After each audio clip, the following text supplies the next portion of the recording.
Oh, we did it again. Oh, no.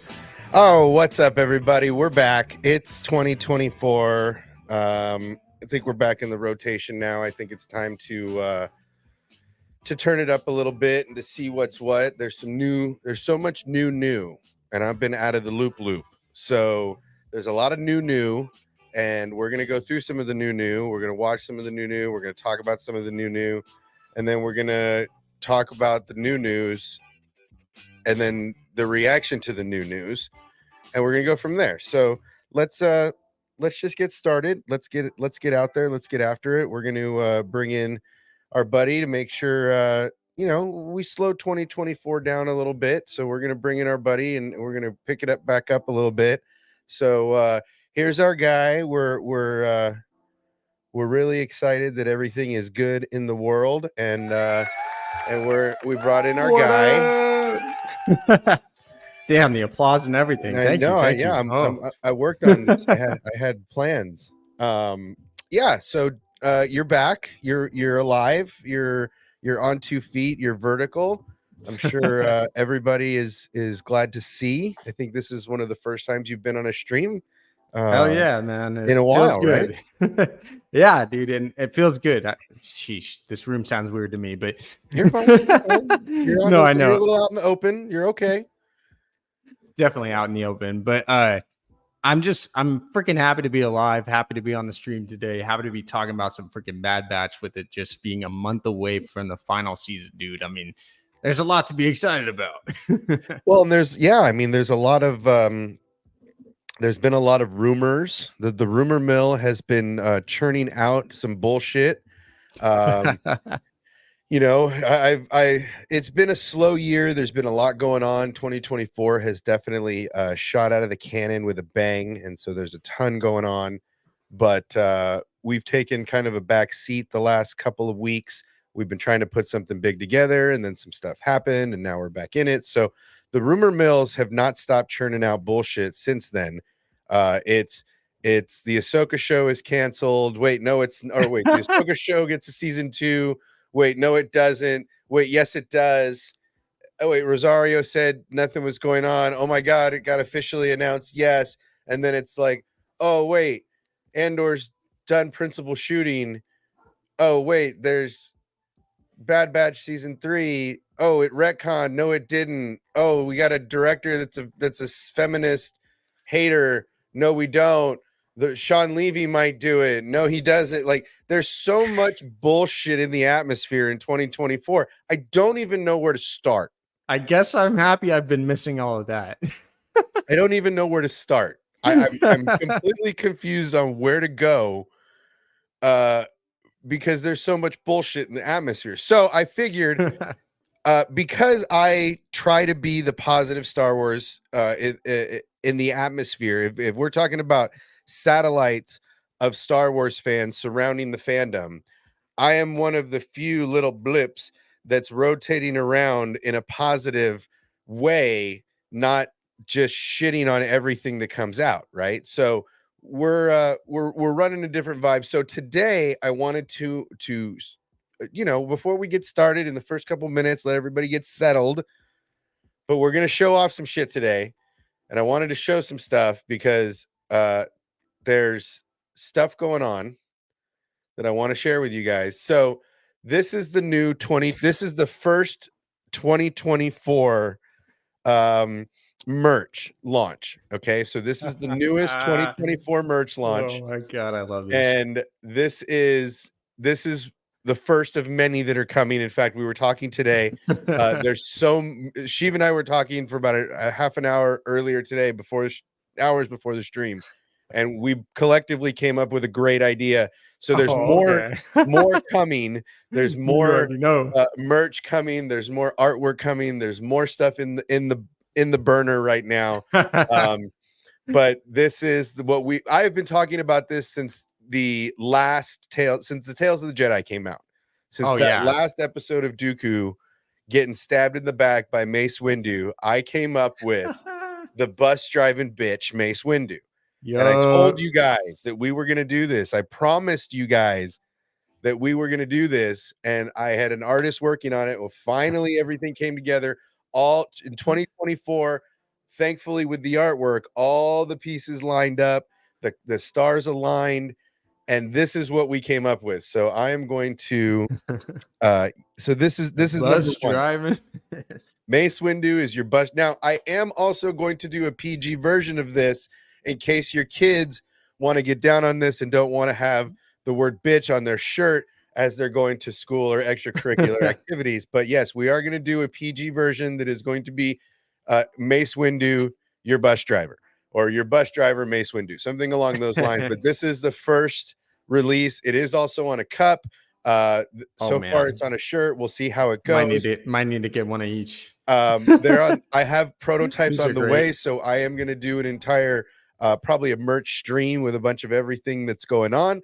But this is the first release of the 2024 line.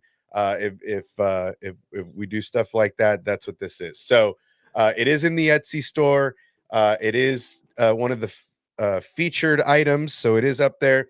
Be sure to get over there and get them. They're going to be out there for a while. All sizes have been released. It's all kinds of fun. So this is the first release of 2024. I wanted to get this out there and let you guys know, because we've been talking about this for literally a year, right? If not more. Oh, so, yeah. Oh, please. I've been talking about Mace Windu being at least a butthole for a long time. Yes. So this is the amazing. First one. Yeah, Daniel's all about it. Steve's laughing his face off. These guys are saying it's good to see Sheev. It is good to see Sheev. So heck yeah. Yeah, man. It's I wanted to start this year off. You know, I've been really, the negativity has really gotten to me, everybody. I'm not gonna lie, I'm not gonna pretend that I'm immune to the negativity. I've got to be honest. I've been preparing streams, and then things are happening in real life. So we've had to kind of shutter down some things that we've been working on and kind of ramp up on real world things. And I'm still scrolling through Twitter. I'm still following. I'm still taking the news in. And it's really, like I said, the rumors and the content creators have been so spun up. I haven't even been paying attention, so this is great. I had no idea. Yeah, so everybody's spun up. It's like, you know, it's, what is it? It's another Ray movie. Come on, guys!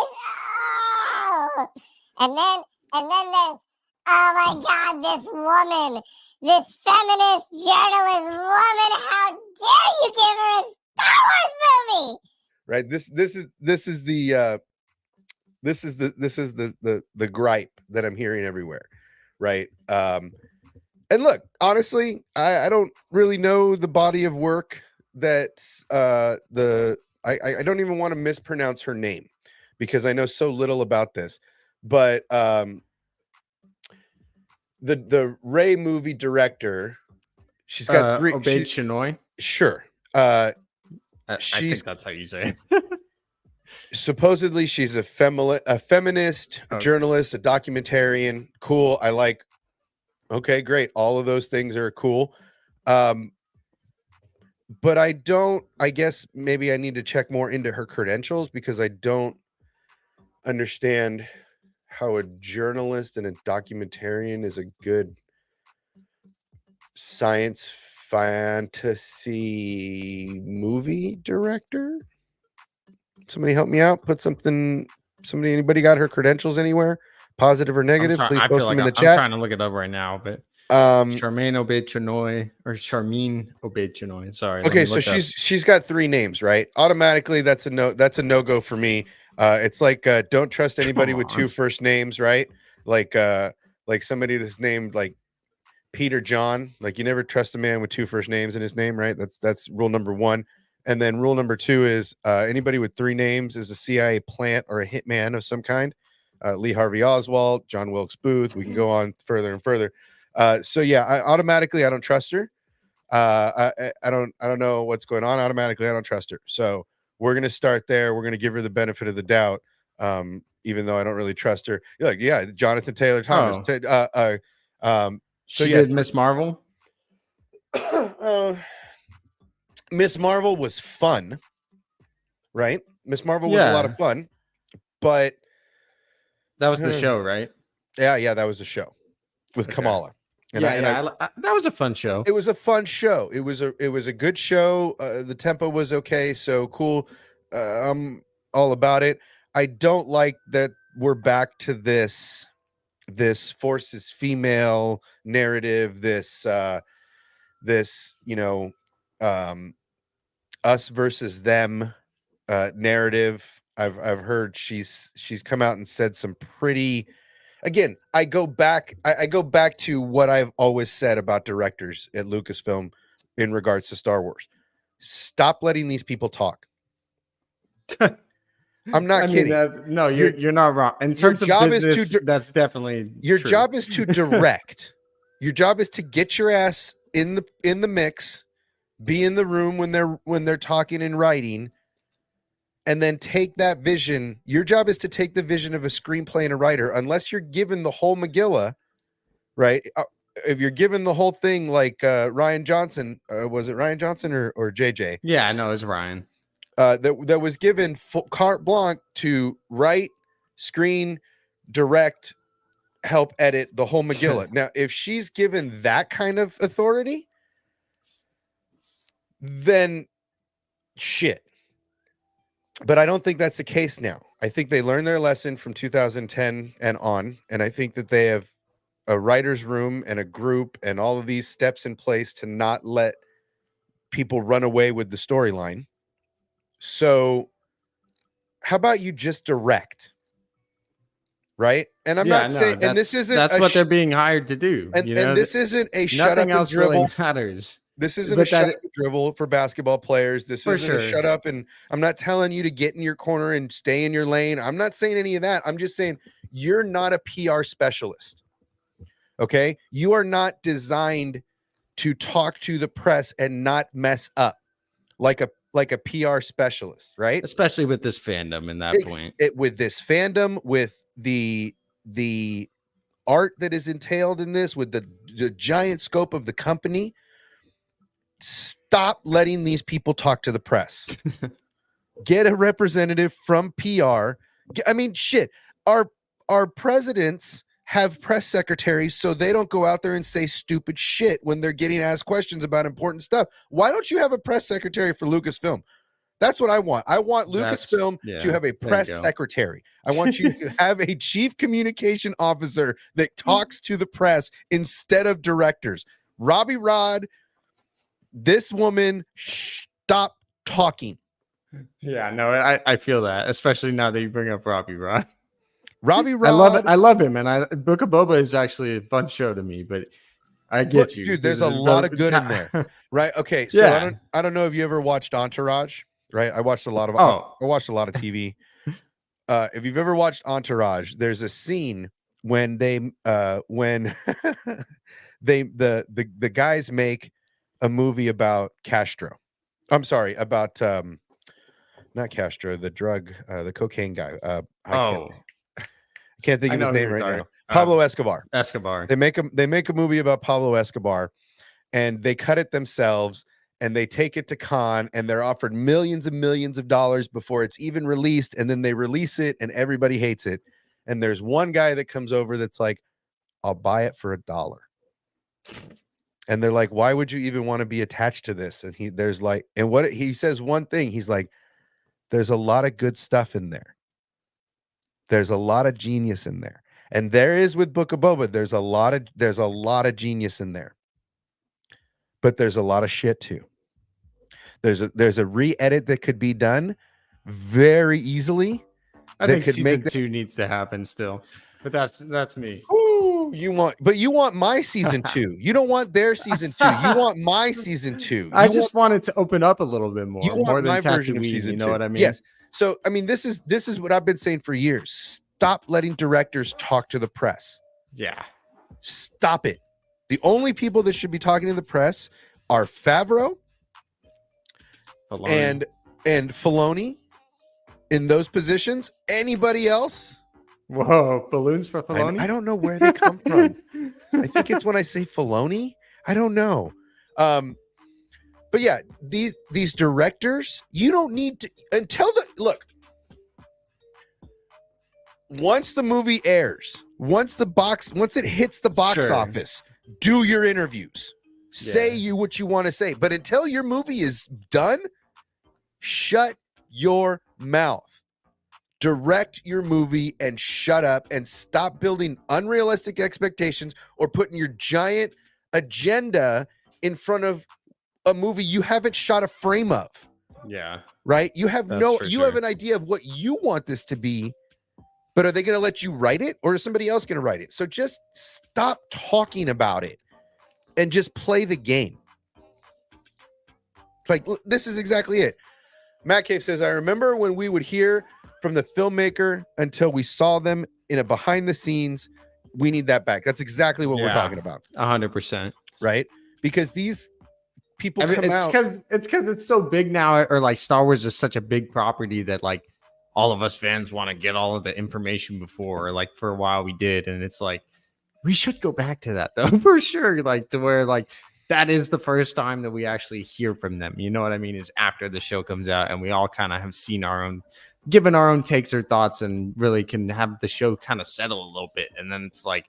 Then we get their thoughts, and it's like, dang, that's a cool perspective. Actually, hearing it from the director that way, you know what I mean? After the fact, though. Yeah, yeah. Well, that's what I'm saying. It needs to be after the fact. And I understand these people have a mega agenda, and these people speak at these mega conferences and all that because you're an important figure in the community. Great, but stop talking about this. You know what's weird too to me is the fact that Dave and John do that. Like they have the post show stuff. Like I forget I forget what it's called on Disney Plus, but they have the stuff where they show you the behind the scenes of all the Mando shows, Ahsoka, all that stuff, and it's like that's the cool things that we get to see and from their perspective and get that stuff after the fact. Why don't they do that with all the other stuff? You know what I mean? Like, well, but the problem is the directors have their own. So it's just like Acolyte. Have you heard a word about Acolyte? Have you heard a word about Skeleton Crew? Have you heard from the directors is what I'm saying. I mean, granted, the strikes and everything have definitely caused a lot of things to go quiet. True, but you don't hear from these people that don't already have a platform, right? Like Robbie Rod, it gets on Twitter. He's like, this is going to be, what the hell did he say? All killer, no filler. Right? That's what he said. Stop talking. Right? This woman comes out and talks about, I don't even, what did she said something, right? I don't even remember the exact words that she said. She said something along the lines of female. She said the words female and the Force in the same sentence, and the whole fandom lost their goddamn minds. Right? Yeah, I mean, exactly. Matt gets it. Step one, show the film to the audience so they can make their own minds up and experience whatever they want. Yeah. And then step two, then you let people talk about it after they've made it on the red carpet, during the award shows, all that shit. Yeah, yeah. I mean, you could do the whole premiere thing and like have them talk a little bit there, but like don't really overdo it. You know what I mean? Like, it's just, I mean, look, I get it. And I do believe that their Lucasfilm PR should address. They should have a secretary of communications that comes out and holds press conferences. Oh yeah, because especially right now after the strike, like I said, like none of us know what's going on. It's like all of a sudden there's a Bad Batch trailer. Holy crap! It's dropping in 28 days or 27 days. Yes, it's exactly. Like, wow. Okay. Yeah, and so it's just it frustrates me in the fact that they're still doing this. And I get that it gets your movie talked about. Your movie might not even be. This is what I keep going back to. Your movie might not even be your movie, right? Yes, you have signed on. We've had a lot of Taika signed on, right? There's a couple others that have signed on that their movies didn't come to fruition. Let's just talk about all the ones that have happened already, right? Like Solo, that changed director. Rogue One changed director. That one changed in the worst possible way because it messed up the whole flow. But actors drop out before you get to production. Just saying that this woman is going to make her movie, we're not even there yet. Yeah. So stop talking, because you're only going to get yourself into a bad situation to where you look at Patty's movie was supposed to be fire. It never got to the finish line. No, barely even got to takeoff. Things happen, right? Things happen for sure. Everybody getting all upset about this doesn't really compute until we're on a set and she's actually got a cast and directing. I think it's promising that Daisy came out and said, hey, her idea sounds really cool.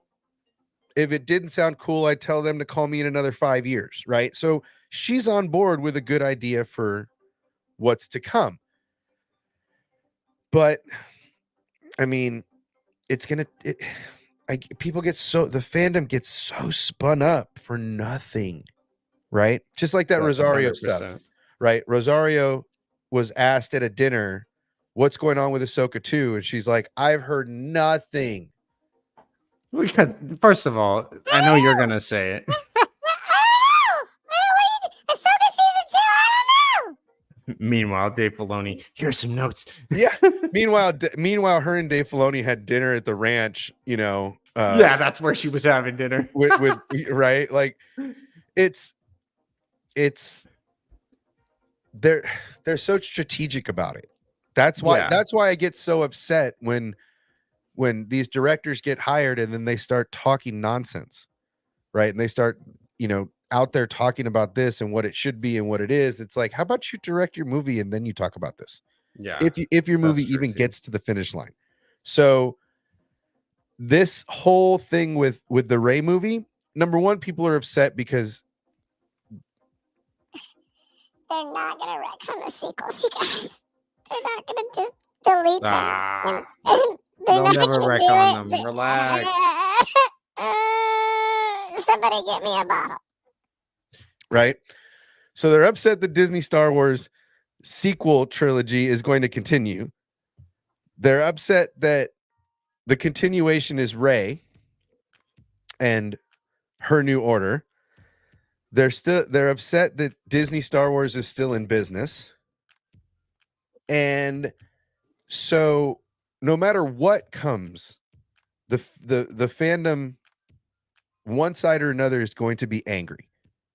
Well, I mean, Bad Batch, I think a lot of people are pretty hyped. But even then, people are, talking about whether or not they're retconning, which we'll get to that. But we will get to that. But it's still Disney Star Wars, right? It's still Disney Star Wars to a lot of people. And so to me, it's always interesting when these kind of issues come up. So let's see. It's time for a woman to lead Star Wars. That's what she said. Thank you, Stanley's. Again, another ignorant statement.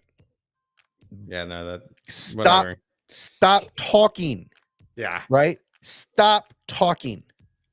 You have I mean, for a premiere movie, I understand that, because I don't think any of the big movies have been directed by a woman yet. No, but the screenplay for Empire was written by a woman. True, 100%. I mean, the co-writer, whatever. But not. I don't think any of the big directors have been female yet. No. In that aspect, props to her for potentially being the first one since Patty lost hers. But then you just saw what happened with Patty, and now you're out here doing the same kind of thing, and it's like, oh, come on. That's where I agree with you. But for sure, props to her, and I hope that there is I don't know which voice to use, but I'm going to sample this, and it's going to be either stop talking or stop talking. I don't know which one I'm going to sample yet, but I'm going to do like a I don't know, some kind of audio track. So when these dummies start talking, I can do some fun stuff. But yeah, I mean, for me, that's the number one thing, right? Is stop letting these directors get in front of a microphone and talk about Star Wars. You put a vice on everybody in the entire world when Mark Hamill was on set of Mando season 2. Nobody knew. Nobody talks about Acolyte. Nobody talks about Skeleton Crew. You keep a vice on all these people. Tell your directors to stop talking. And if they drunk tweet at 3 a.m., then Delete take, them. then take it down in the morning. Scrub it from the internet. Scrub it, Pretend it right? never existed. But this is the constant frustration, and this is what adds fuel to the fire of the fandom. This is that what is gives- true. That is 100% true. This is what gives the fandom gas to burn those fires. Stop giving them ammunition, yeah. right? Just put these people, make them sign an NDA, announce it, and then tell them to shut up. Maybe Gag and maybe order. that's why they just spew stuff sometimes, because it's like maybe because they are behind some sort of NDA, they just say whatever to kind of, because I don't think they're really expecting to get what- some of these interviews. I don't know how the presser really But what happened do they or gain whatever. from but- this, though? Is my for question. sure. No, What do for you sure. gain from saying anything? Yeah, no, you should just be like, oh, not talking about that. Just yeah, I was tapped. I was tapped to do the Star Wars movie. I'm really looking forward to it. I'm really looking forward to working with everybody at Lucasfilm. Done, checkmate, move on. But to start saying, Thank you so much. It's so wonderful to be the first female to ever lead Star Wars into the future. shh, Shut the fuck up! Just shut up! that's all I'm saying. I'm all about women directing. I'm all about bringing in celebrity directors, which I think again sucks. I think executive producing when you're an actor on a show is stupid, right? My opinion doesn't matter. This is the best pint glass. I don't know if you've seen this.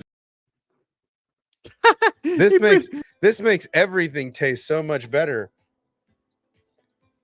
This drink hasn't ever been cold, and I don't need ice because the Matt Cave cup just keeps everything super cold.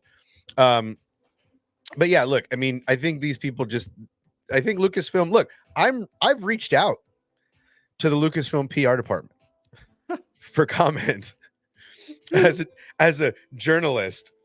Okay, I've written the PR department. I want to know if there's a press secretary for Lucasfilm. Okay, I've done it. We'll see what happens, but I've done it. But I think we should be able to reach out and get comment. Yeah, no, I feel Right. like as at least journalists, we should. As journalists, If I should do it, I would. I should be able to get it. Yeah, right. As journalists, I should be able to get answers, but even a generic answer from the company instead of relying on Twitter, Yeah. right? Because it just adds fuel to the fire for the fans to shit on the company. Yeah. But with that, we have, and I feel like they've done this with most of the animation, except Mhm. Visions, except for the first release at Celebration. The Bad Batch release has always been short notice. It's always been, Yeah, Here's no, second season they did a little celebration thing for sure, but you're right. The it's first always season, been short notice. Like here, Yeah. oh, it'll be out in a month, right? Here's your trailer. See you in a month. I love it. Do that with all the shows and movies. No trailers, or nothing until you're 1 month out from premiere. I love that I'm idea. dead. That's my favorite idea that Disney has done yet. So I'm all about it. That's my philosophy. Is I think that's the move. But let's see. Is it on here? I'm pretty sure it's on here. Heck yeah.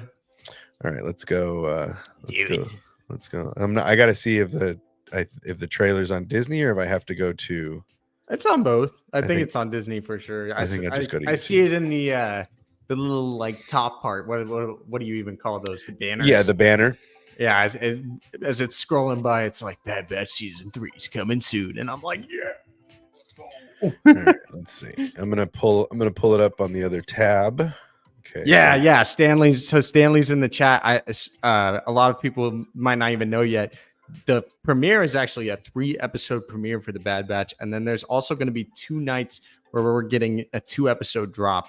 I think one of them is coming around the mid-season, so definitely a lot to look forward to, and a lot of Bad Batch hype coming in the next month. Yeah, I mean, I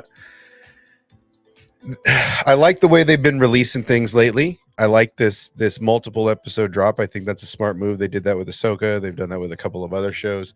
Yeah, I think even with What If, with the Marvel show recently, they did like an episode a night from like Christmas to New Year's, and I thought that was kind of a fun idea too. I was, Yeah, I mean, I think giving a taste and then doing the weekly is a better. I mean, Netflix drops everything at once, so it's Yeah. nice. It's nice when you get that, but aside from that, it's nice. I like these 3-episode drops or whatever it is. yeah, definitely. So let's check.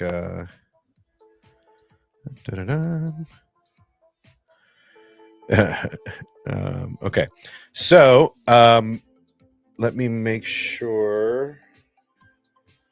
Let's see.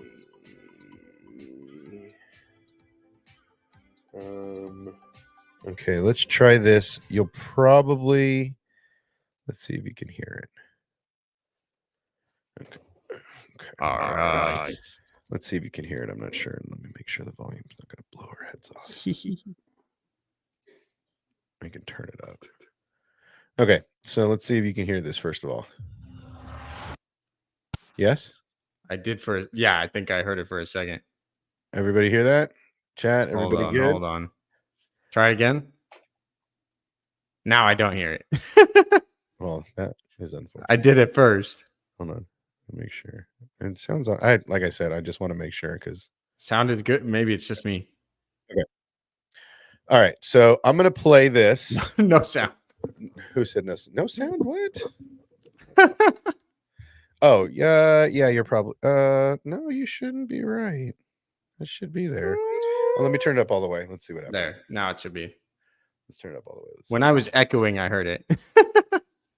In my audio, at least. Now I don't hear it again.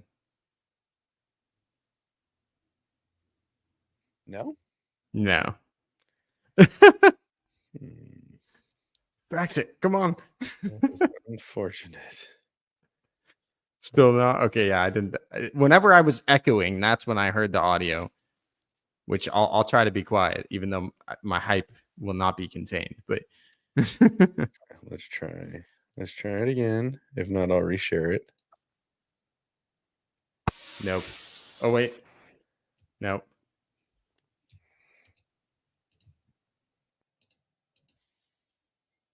No bueno. That's so weird. Still no? Oh, I don't think so. Okay. I could try sharing it too. I don't know if that would help. Probably wouldn't, but Oh, this is why I wanted to check it. All right, let's see. Let's go to the beginning. now I hear it. Hold on. Okay, so that's a yes. I heard it. Okay. Okay, let's try this again. My I sister, can hear you. Can you hear me? can you hear me now? Okay. All right, so we're gonna play this, and let's see what happens. I'm eager to see all the hype. Do it. Hold on. We've got troopers up top. We're running out of road. Not exactly a stealth exit, boys.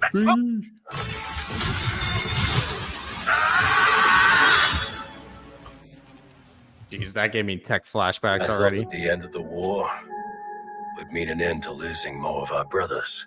But I was wrong. We can't just walk away. Not with the Empire imprisoning the kid. Secure her in a cell.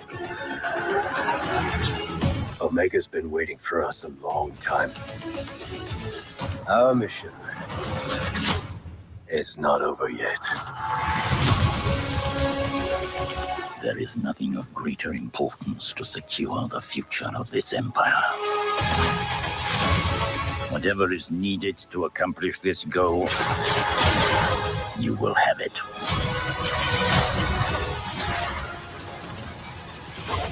They are coming. Fennec. Oh, For damn. all of you. Give us a real challenge.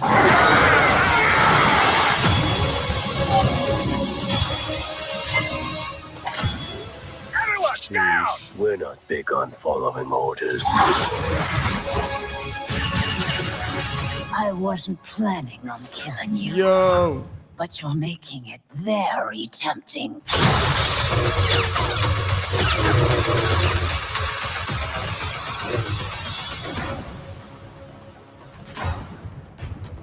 Let's go. Okay. All right, let's mute that now. What'd you think on that first watch? I mean, I knew the Asajj stuff was coming because it's kind of hard to miss that on the to not get Twitter. that through the verse. But I mean, that's some hot shit. It seems like the jump forward is fairly large. Yeah. So it seems like it's been At least sometime. They even talked about how Omega's been in there a little bit or whatever for that little brief scene. And I like seeing her and God, what's his name? It's been so fucking Crosshair? long. Crosshair. Seeing her and Crosshair kind of going through Mount Tantus and everything. I'm like, man, this season is gonna be wild. Well, I mean, Palpatine and Mount Tantus is a huge deal. In that's again, that's going to lead to sequel trilogy stuff that leads to Sith cloning. We know that Moff Gideon at the point of the Mandalorian, which is probably a little ahead, but No, that's a while after now. the In point terms is of that Bad Batch, Moff but Gideon has already at that point cloned a force sensitive clone.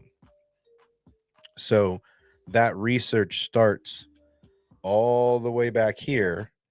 yeah. And are we going to see a young Moff Gideon in potentially in these scenes at Mount Tantus? So he has that, where he finds that technology.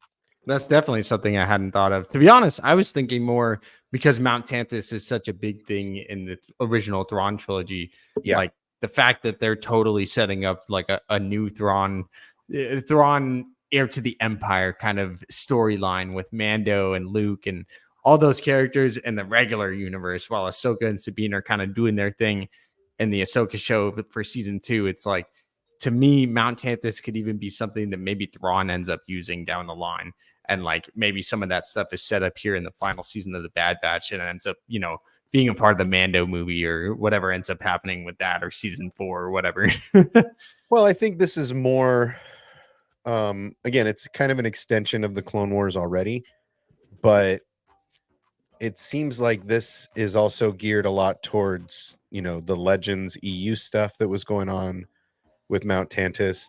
Again, pulling from that stuff to build their bridge to the sequels. Yeah.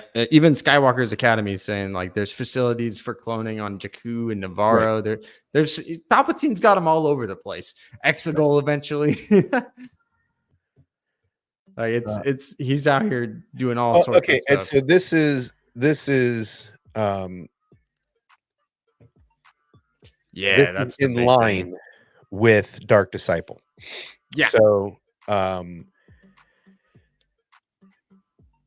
are we going to, are we going to see the Quinlan and Asajj romance, right? That leads us to the path in Kenobi, right? Are we going to see, having Asajj in it at all is awesome because, again, they're pulling from the EU, or they're pulling from literature rather, to bring in characters and finish out storylines that line up to that time, right? In Clone Wars, the last time we see Asajj is when Anakin kicks her ass and she doesn't have sabers, right? Because Barriss took her sabers.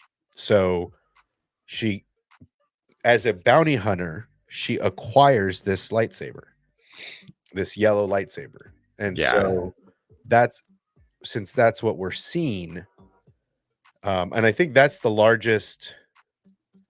I think that's probably the largest. What do you want to say? Highlight of The trailer. the trailer. I think that was the biggest like oh crap moment. You know, like seeing Gunji back in the season 2 trailer was amazing for those of us that were big Clone Wars fans. But then it's like this is on a like level of its own. On top of that, you know, like everyone thought Asajj Ventress is dead, which is why the whole Dark Disciple and retcon thing is coming up. And even then, like timeline wise, we're talking Dark Disciple technically happens in 19 BBY, Right. which is before I think any of this would be taking place, because this should be about 20 BBY, if not maybe a little bit longer, depending on how long This is Omega's been supposed at to be Mount before Dark Tantus. And, Disciple. This is supposed to be no. before she's dead, right? no, that's why it's such a big conversation right now, and why people are wondering if there's going to be a retcon or not. And here's the thing: Dark Disciple, like I said, takes place in 19 BBY, which is when Order 66 happens. It takes place before Order 66. Right. Order 66 happens at the very beginning of Bad Batch. So we know for a fact that Bad Batch takes place after Dark Disciple would. But what it said on the online page of StarWars.com and everything, and I could try to pull that up in a minute. What it said was basically that this story is going to honor the stories that have come before, meaning Dark Disciple. And so in that sense, maybe we won't see Quinlan Voss. Maybe Asajj Ventress actually survived, or there was some sort of Night Sister magic that kind of kept her alive or brought her back from the dead in some sort of capacity, which again could even lead into some of the stuff going on with, you know, Thrawn and the Night Sisters that are being brought back to the main universe. So it's like there's a whole lot of stuff that could be implied with Asajj, and heck, maybe that even ends up being a way for her, like zombie corpse or something, to end up coming in the Dave Filoni movie or something, you know, and bringing Asajj Ventress to live action or something. But, you know, like the fact that she's even alive at potentially 20 BBY, since that's about when season 2 takes place of Bad Batch, like this means she probably survived the events of Dark Disciple. Like it even says that her apparent death or apparent, you know, disappearance, that's what it says on StarWars.com, is like, you know, even though she did apparently die or disappear at the end of Dark Disciple, here she is. So it's like she probably survived that in some sort of Night Sister mystical way.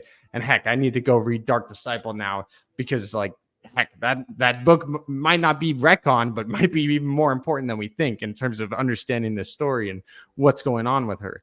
And I'm like, that's freaking dope, man. That it's a way for us to go back and look at that story and compare even, and the fact that she does have the yellow lightsaber and similar armor and different things at this point, it's almost a confirmation that it's either during that same time period as Dark Disciple or right after, a little bit after it.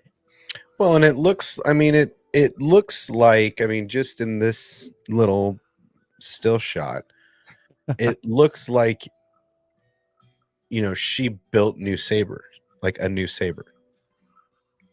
That's not a Temple Guard blade.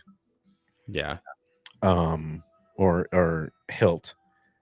And so it seems to me that time has gone by, right? So like you said, Omega's been in the hands of the Empire for a while. Time has gone by, potentially at least a year. And that she likes that curved style, much like Dooku. And so it seems like she rebuilt her saber out of potentially a Temple Guard crystal. I mean, there's a lot going on here. So yeah, I think that's an interesting, again, any literature, I feel like no literature is safe. Number one. I feel that. Right. Sometimes I feel that way with Dave Filoni. Like he's willing to bend it to his will. The will of the Force, if exactly. I no literature is safe if it's not, because I mean this is not a super old book, right? Dark Disciple. No, that's the funny thing. I saw a tweet that was like Dave Filoni when he realizes that like two of the people from his same department are writing the same stories that are contradicting each other. Because like there's people that literally like work with Dave Filoni that wrote Dark Disciple. Timeout. Timeout. Were you not ready? Are you ready? Don't time me out. Oh, okay. I wasn't sure. You came in like, no, I'm not. No. Shit, no. Penalty on the play. Sheev, first of all, how you doing? What's good? Good to see you, bro. Good to be here, bro. Second of all, stop with all the retcon talk, all this nonsense. It's not actually a retcon. It's taking place well after the book. Yep. She made the saber in the book. Right. The way I understand it, and I haven't read every goddamn word until it says the end. But the way I understand it is Quinlan literally just leaves her in a pool of like Night Sister magic. Right. So Night Sister magic, Night Sister's returning to Dathomir, bro. They brought her back for a reason. Like it's not a retcon. This shit is all flowing very nicely, if you ask me. Right. Well, but this is the constant. I mean, this is the constant cry from the side that hates Disney, right? I'm not going to say all fandom, but this is the constant cry. I think he's frozen. Yeah, it got me for a minute. I said, "What up, chat?" But this is the constant cry. It's it's still Disney Star Wars. Look at him ruining everything again. Ruining it. You can't retcon every book I've ever read. Just breathe. Just breathe, guys. Oh no. Breathe. Yeah. So look, I mean, I'm hyped because also I'm excited, dude. Quinlan is out there too. So like the two of them reuniting, potentially. I mean, not Dave Filoni, because Dave Filoni is not really working on the Bad Batch, but it's like unless she dies in the Bad Batch, which would just be pointless to bring her back. But it's like an Obi-Wan show takes place quite some time after. I think that the path. Well, but that's what I was saying initially. Is this is just an easy way to get us to the path with Quinlan. Yeah, I think the path is something that has to be fully established for future Star Wars to. They definitely did a place for Force users to be safe, and a path for them to literally maybe go find the Jedi in Rey and future, and like this could become part of a Jedi text. You know what I mean? Yeah, I think even Jedi Survivor did a great job of starting to kind of branch out the path to with Seer and all of that stuff. And I feel like it would definitely be cool to see them kind of continuing to do that. And heck, I'll talk more about it on my channel soon when I kind of do my Bad Batch hype videos. But I definitely got some ideas for what they could do coming up here. And that's the next biggest question, right? Who the hell is this guy? Who the fuck is this guy? I heard somebody said Tech. They're like, Tech survived. And I'm like, come on. Yep, that's what I heard. I mean, he does look a little bit like his figure, but also like Tech has one hand that's like not a hand, and this guy has both two hands are behind his back. Which I mean, hey, like who knows? Maybe they kind of cyborged him and put it back together. But I mean, they did it. They did it to Echo. You know. True.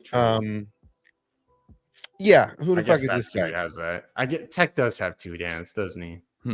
Yes, Tech has two. You're thinking about Echo. It's Echo. It's been too long, man. But yeah, it just seems like there's a lot of good shit here. Okay, so Fennec Shand, baby. So let's go through this for a minute, right? This is the other thing that caught my interest. I already knew the Asajj thing was coming. I've seen, Star Wars hater saying his spiel about how the Asajj retcon and all that. It's the one. And then with this trailer, watching this trailer, this is the stuff about this trailer that gets me excited. Is here, right? You have Fennec, you have Cad in a bar, right? And we already know that that Boba and Fennec have a long history. Mm-hmm. And then that Cad Bane and Boba have a really fucked up history. right? Definitely So now. this scene here makes me think we could get a young Boba. I've been saying that since season 1, and like I'm wondering what the hell is going to happen to Omega since this is the final season and everything. Like, I don't know if they're going to kill off every single character. To me, it's like I'm really scared. This could be the animated Rogue One, babe. Oh, for sure. Like, and that's the thing. Everybody dies. That's the thing too. Is like, think back to all the animated shows we've got so far. Usually, there's some pretty effed up endings, and a lot of our favorite characters end up dying. So it's like I already know this season's gonna look at the season 7 finale. Oh yeah. The right? season 7 finale is heartbreaking. Brutal. I mean, grown men. I can't. Grown men trying, right? Like it's literally amazing. So this could be an amazing scene where we get to see the teenage 18-year-old Boba, because time could have flown forward a little bit, and are we getting like we get to see the duel? Are we gonna get Fennec Shand, Cad Bane 3 here or whatever? No, trilogy. We're gonna get Boba. We're gonna get the duel of the bounty hunters here. Yeah, well, I'm wondering if Fennec has another interaction with Omega, and Omega survives this show. There's no way Omega's not showing up somehow in Book of Boba season 2 or something. You know what I mean? Like, it's got to happen. I remember when everybody was questioning her aging, and then they were like, "Here's your sister. She ages normal." So it's like they're just giving us more and more reasons. That this kid is going to survive and be something. Well, but having Asajj in it. If a clone of an older clone of Omega exists, is that clone the same generation as Boba without enhancements? Oh, true. Like if that sister was born at the same time as Boba, this is actually Boba Fett's sister. But they did some clones non-age progression like Boba. Yeah.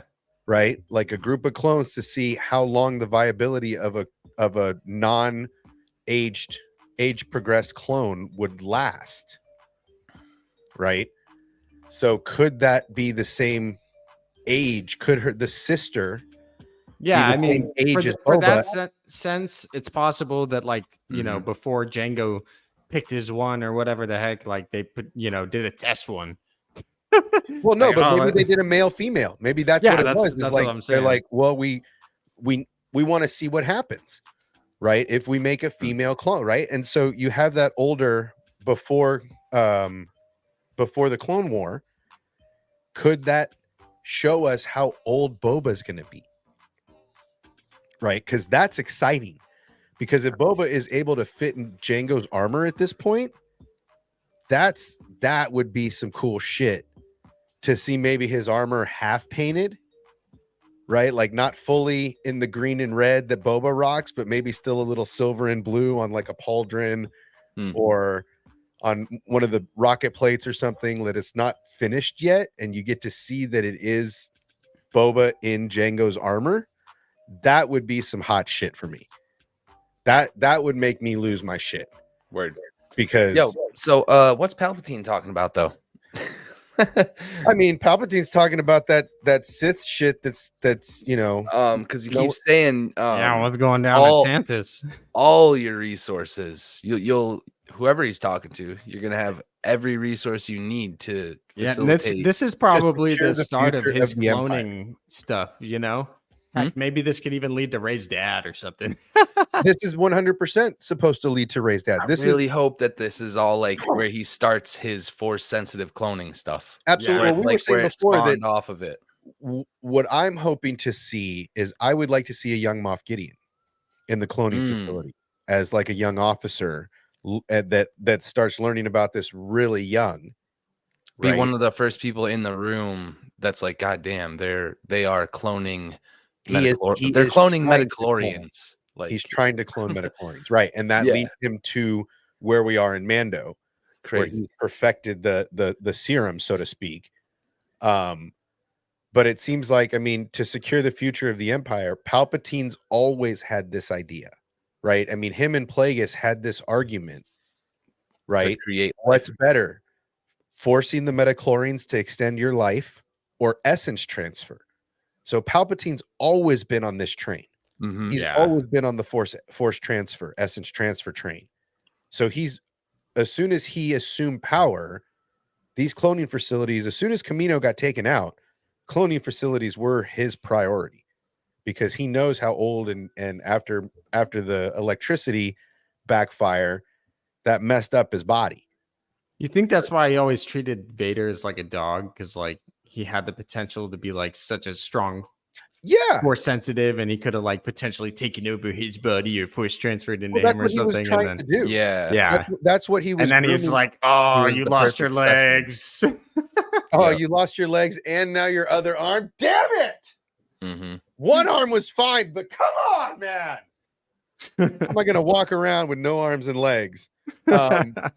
That's absolutely why he punished him, right? Yeah. Vader's existence after the loss to Kenobi was a constant punishment.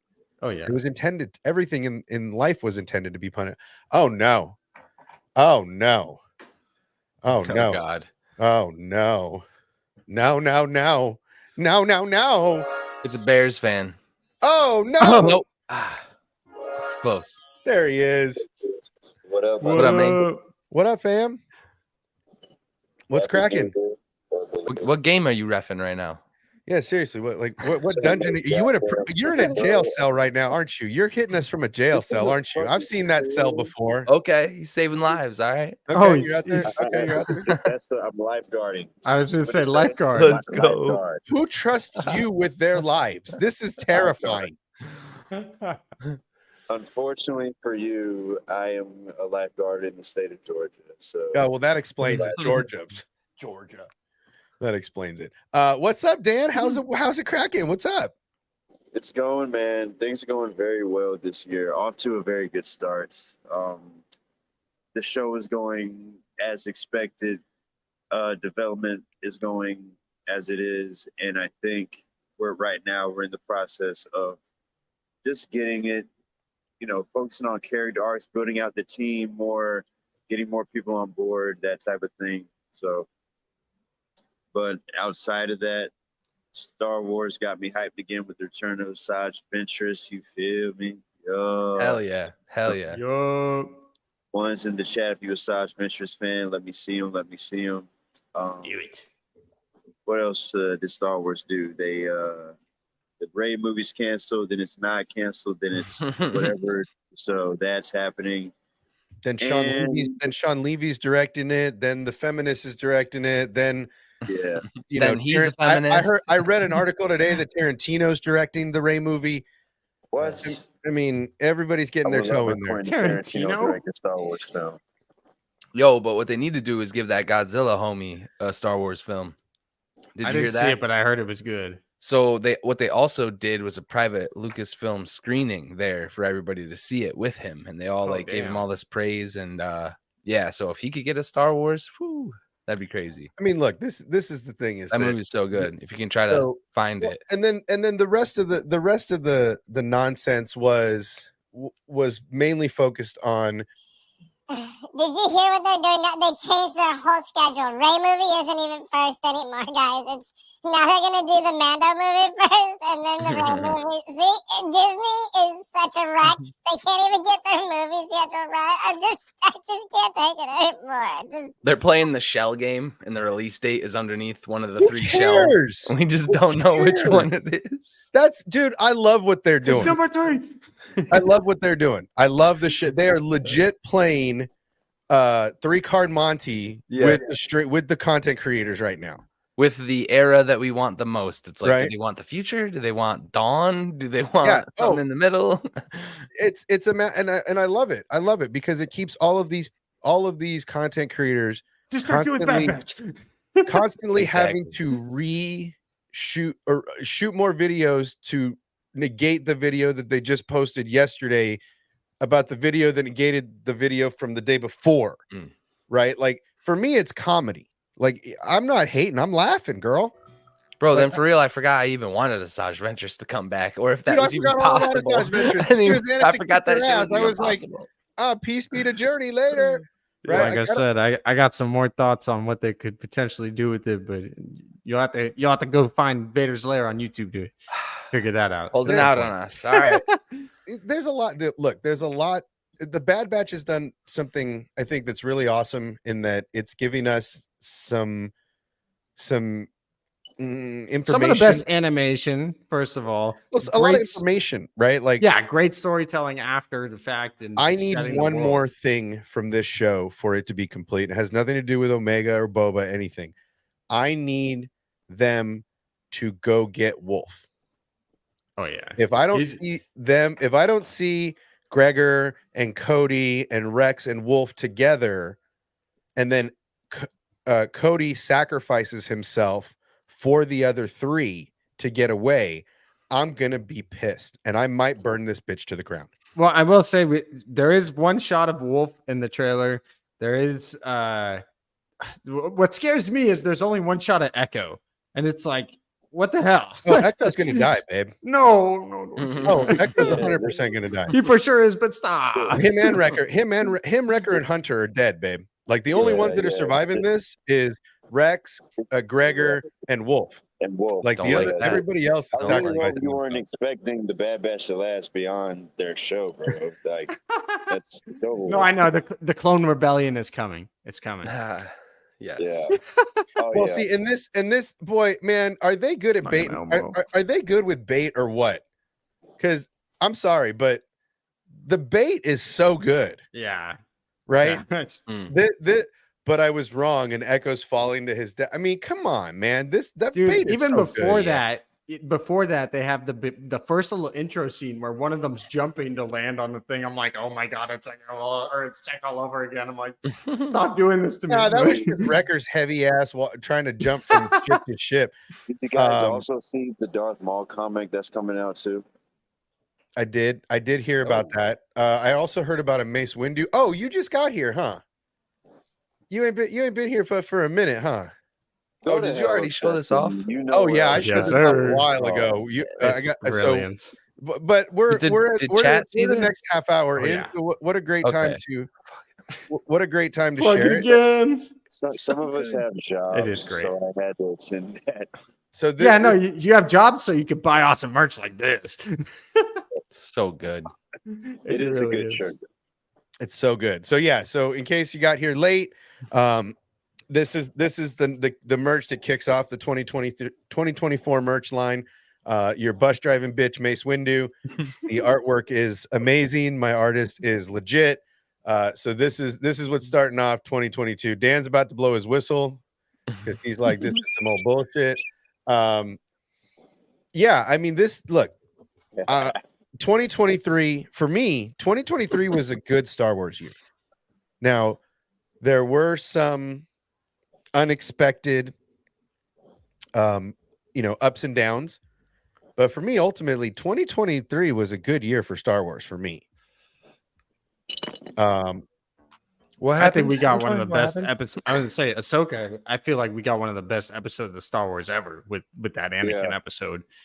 And I loved it. I love that season too. Was amazing. Well, I mean, that show again, Dave Filoni seems to pull out all the stops when it's his name as a director. So in the Mandalorian, we get the Ahsoka episode that's directed by Dave. It's one of the most beautiful episodes of television I've ever seen. So it really, this last year really opened the door to what they've been wanting to do for a while, what they've been planning for a while. There's so much new stuff. This Balin Goal shit and a whole other galaxy, bro. Like what? Well, the Night Sisters are back. Galaxies, like the whole other galaxy that's been subjected to a graveyard. That's the one thing I didn't like about the Ahsoka show. If they can actually expand on where it's only a planet. Well, bro, but we're gonna find out that is probably like the core of a dark side, some crazy shit we haven't seen, man. Well, I mean, and the fact that this, like to see that. In the the fact that this is could lead to. We'll see it in season 2. That Dave Filoni likes to play the long game, my guy. You got to strap in for the ride. Fucking kill it. Like I'm kind of over it by now. Like I get it. He likes to play it, but it's like give it to me all. Yeah, give it to me right now. Well, I mean, look, he definitely has a plan, but honestly, I think that season 2 was greenlit before season 1 had aired. Oh yeah. To be honest. Yeah, because of all of the I honestly think there's more father, Ray son, and all Stevenson that. scenes that they tucked away for season 2 Probably. and didn't I hope end up so. using because he passed away. Yeah. I mean, think, they kind of did the same thing with Leia in a way. I mean, granted, they with episode 9, you know, that they even had to write the script around it, but it's like hopefully they did kind of leave some room for some of the stuff with Ray Stevenson for season 2, because I would love to see more Baylan Skoll, man. Well, I think it'll be a recast. Yeah, recast, team recast. Yep. I mean, I think a lot of studios are going to start doing that. Recast, man. It kind of is. Disney's not really. Star Wars isn't really great with recasts. Hard recast. What the you fuck, have to. dude? I think though, eventually, acted on it. The CGI Shamook shit doesn't work. I agree. It's not I totally feasible. agree. But I do genuinely think that after he passed away, they recut the last episode, the ending, his ending, not the whole thing, but maybe his ending. He was barely in that last episode, to be honest. Barely in it, and the whole show was about that. Yeah, you know, and there was nothing there. There was no finish to his story, right? Yeah, and it felt more like a setup for Thrawn to go back to the main galaxy and then them to deal with their own stuff with Baylan there. It seemed like all of his scenes were very powerful, but were very unimpactful to the end story. But I mean, it also felt like a very impactful cliffhanger, and maybe exactly how they wanted it to be. True. It felt a little, to me, it just felt a little bit forced, right? It felt a little bit like, you know, has no what line. They could have done? They could have had Shin originally dying, and that would have been like kind of a little bit more of like an epic battle with them and everything. But then the fact that Baylan, of course, what happened with Ray Stevenson, they could have had Shin kind of stay alive to make her a bigger part of the story down the line. Yeah, I'm really confused as to where they go in the second season for that group. Because, I mean, it obviously looks like Abeloth. Abeloth is the perfect next stage enemy for Luke, right? I mean, for Luke or Ahsoka? For Luke. I think it's Ahsoka because Ahsoka has the daughter within her, fam. Like, of course, whatchamacallit, the written word, let's call it. Baloney. Abeloth is like an in-game type character. I think you save that for somebody like Rey and like the end of Star Wars. But she's everlasting. That's the thing about Abeloth is she can't die. So we don't even know when Abeloth and right? Yeah, I know. Like I think yeah, if Rey or Luke were to battle her, it would just end in her being in prison again or something. Right. And I think that's the perfect thing to give Luke, because you need a big enemy for Luke if you're going to use him in this time. Right. So if anybody wants the think Luke is going to get out to that other galaxy? No, I think that she has to make her way to our galaxy. Right. Yeah. So she's got to find a way that way. I still think that the Abeloth, like I can reach, but like Abeloth is like way back there over by the Joker poster. I'm with you, but that's how you know, I think so I'll just try to like not simplify it on you and ruin all of this hype, but you gotta go back to like the Kujet of it all and the Zepho, and they were seeding planets. Like if these are the ancient beings that were doing all of this, what they're showing us based on all of these statues that are now being shown here that are exactly the same in the other galaxy, they're literally just showing us that these people were going from galaxy to galaxy, seeding it, testing force powers, good versus evil, because they themselves even said that they fucked it up and killed all their own people. So we're seeing like the remnants of all of that. So I think this temple, wherever they are, is just going to lead to more Zepho evidence. As far as an evil being there, I think that Baylan Skoll unlocking some kind of thing within himself, or Shin, like you were saying, but maybe not Abeloth per se. More so like this Kujet, I think Abeloth, the evil Zepho. I think Balin's going to unlock because remember the sun what's to his let name in the Sam first live forever. game. The first game, Malicos, whatever the hell that guy's name was, he was Taron corrupted by Malicos. that temple because it was an evil Zepho temple. So that's what helped to corrupt him. If Well, they and time then jump how far enough how ahead does here, Thrawn fit into all this? Because you still got the undead army that he's trying to resurrect. right? And Well, they're that's- back in Dathomir, But That's I for think- Heir to right. the Empire in the main galaxy. the movie or whatever. they're Exactly. doing. And Right, then, you know, the Grisk, if they're still a thing or if they're coming, if they're not cool, if they are, then that's another threat. And then you add in Kujet. That's like 3 threats for the galaxy to fight. Yeah. Well, I and think it seems the planet they're on, I think, just has way more we're gonna learn about, like new secrets. true, but it's also got to play to get them home, right? Because they have to be back for the big thing later, right? Who like does, though? Ahsoka, Sabine, Hugh Yang. Do they? That's I what I'm feel saying. like I feel I like don't the think Force Ahsoka has to come back. separated everybody for a reason for now, and I don't think that they're gonna come back by the time of the Mando movie. Well, then so they're it's dead. like this. If you have No. Ahsoka season 2 and the kids show Stranger Things, I'm losing it. Crew. 2024 show. Skeleton Crew. That one, yeah. Skeleton Crew. If those kids are going to make their way to Peridia and find Ahsoka, does she come back with them, or does she stay what I'm behind saying. and tell them to keep going?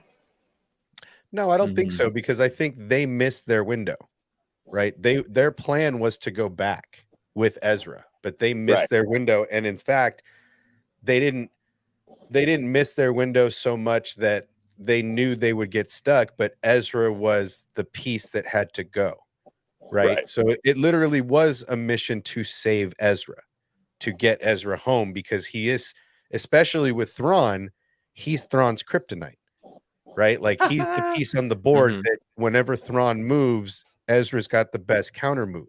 Yeah, he's Maybe got the it most ties back into unpredictable. what Scotty was saying about like the Peridia being the center of this dark side force. That maybe that's why Ahsoka and Sabine are out there to stop that shit from entering another part of the main galaxy. It just, the Mortis gods are the part that throws Peridia into a tailspin, right? And brings all the fun. The Well, there's daughter's head is missing. Like, well, yeah, I mean, the daughter's head's missing. You have the Zepho temple. So did the Zephins find? I mean, I don't know what else do you call them? the Phonians. No, The I don't know. Zephonians. I mean, okay. Zephonites. So our friends from Zepho, like the Moonanites. built a temple there. Did they find a way or an access to potentially a world between worlds? Right? Did they meet the Mortis gods here? And that's why they're gone, because the sun played some games on this planet. Were they even on this planet, or did somebody have an Anakin, Obi-Wan, Ahsoka moment on Mortis? Because Mortis is basically a traveling I mean, what was it in Superman where they kept Zod, the mirror? Oh yeah. I can't Phantom remember what Zone, it's called. Yes. right? That's just kind of floating through space. Mortis Damn, kind I of literally operates just the same talked way. about that exact scene 2 days ago. Oh, it's I haven't talked about it in years, and now Such here a it is great being scene. mentioned again. Like, Yeah. But is it, is Mortis like that, where the people, is that why everything on Peridia is dead?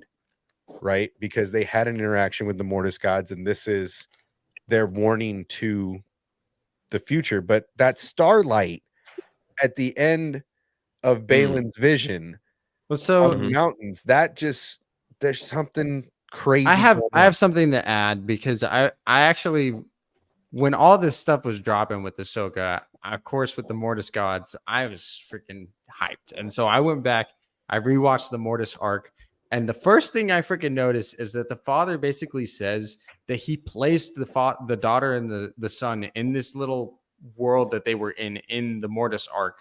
I guess Mortis, that he placed them there because they originally had like gone off the rails, and the son and the daughter were causing chaos essentially. Yeah. And it's like, was that what was going That's down what on I'm saying. Peridia? And that's why they left Peridia, and he locked him away at Mortis after that. And it's like, dude, this is some Well, but that's freaking what I'm crazy saying. storytelling. Did the Zephins I like unlock? that. did the Zephins unlock or worship one or the other, right? Maybe they worship the sun. That's why the daughter's statue is broken, whatever, right? And that's why the whole planet is surrounded by death. But Balin constantly talking about this call. I'm being pulled. I'm being called. I'm being pulled. I'm being called. It's going to be a Sith god of some sort. Do you guys remember when, like, High Republic, when it first launched, they were talking about introducing gods of sorts, like Sith, like the Maw, Maw from Solo and things like that. There's god-like things out in the outer space, like and that's one of the places the one-eyed that potentially starfish squid shit. it would be awesome because look, Solo showed us the Maw for the first time, right? We actually see it on the Kessel Run. Wait, quick question: is the Maw like it's tied into Rise of Skywalker? I'm sorry, you said what? It's like say it, Scotty. The Maw, M-A-W. Oh, the Maw. Okay. Yeah. Is the Maw like a self-proclaimed entity, like what Rise of Skywalker, Palpatine, I am all the Sith, a singular entity? Is that the Maw? In Legends, I believe that's what it was supposed to be hinted as. They just kind of like, it was kind of just like an Easter egg in Solo, though. They never really elaborated right, but the fact on that it. they illustrate it in Solo is a great introduction into these larger beings, right? These and being as Solo and the crew of the Falcon are one of the only ones to have seen it. Yeah, it would be interesting if I'm not gonna lie, I don't know a lot about the Maw stuff, and I don't even know if that's necessarily something that they would go deep into.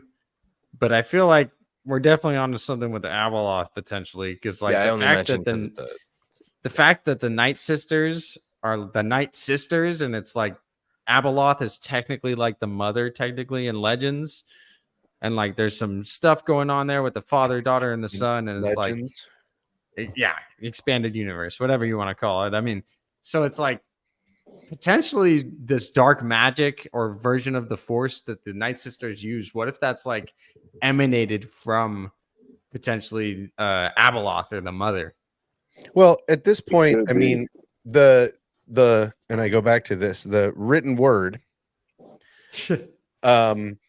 is that that Abeloth was a servant. She wasn't really the mother. She was the servant. They call her the mother of evil because of what she's done, but she's not really a Mortis god. That's a misconception of this whole thing by the Muggles when they start talking and reading about this. She's labeled the mother of evil because of the things that she did to acquire immortality.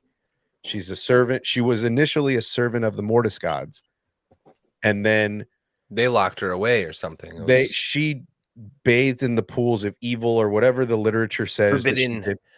She did a bunch of forbidden shit. The apple from the tree and stole the rib from. I mean, and she became evil and powerful, so the Mortis gods had to lock her up, right, to prevent her chaos from spreading through the universe.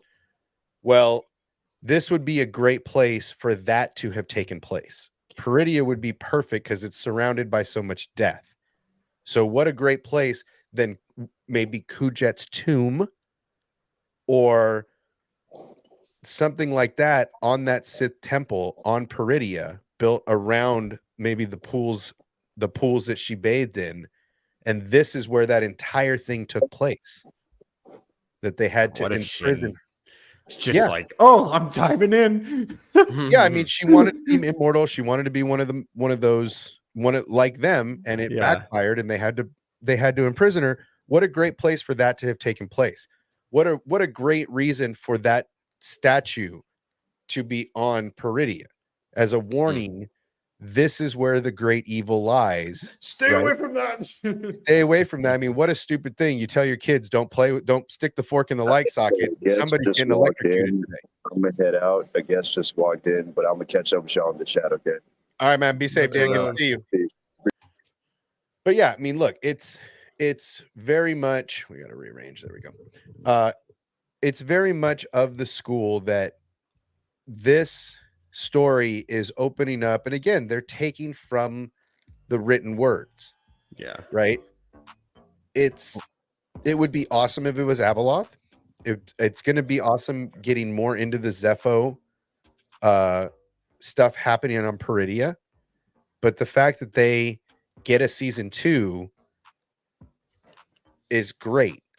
The fact that awesome. Skeleton Crew could potentially attach to this could be a lot of fun. Well, we know we're going all the way back to Dawn eventually of the Jedi, so yeah, maybe this is just more little hints. That's what I'm saying. There's so much coming. I think this year it's 2024. It's Acolyte, Bad Batch. That show's gonna be so good. Skeleton Crew, and I think that's it this year. I don't think the Mando stuff will be ready. Jedi, huh? Oh, Tales, Jedi. And then Tales. So yeah, I don't want to talk about that too much yet. Yeah, I mean, there's a lot on the schedule for this year. No Celebration in 24. Yeah.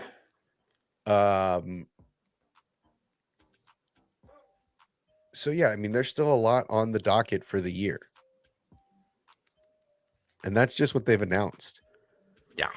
You know, I mean, it'd be nice to get some other announcements now that like the strike's been over for a while. They've had some I think we could be tied over with like the 4 projects this year.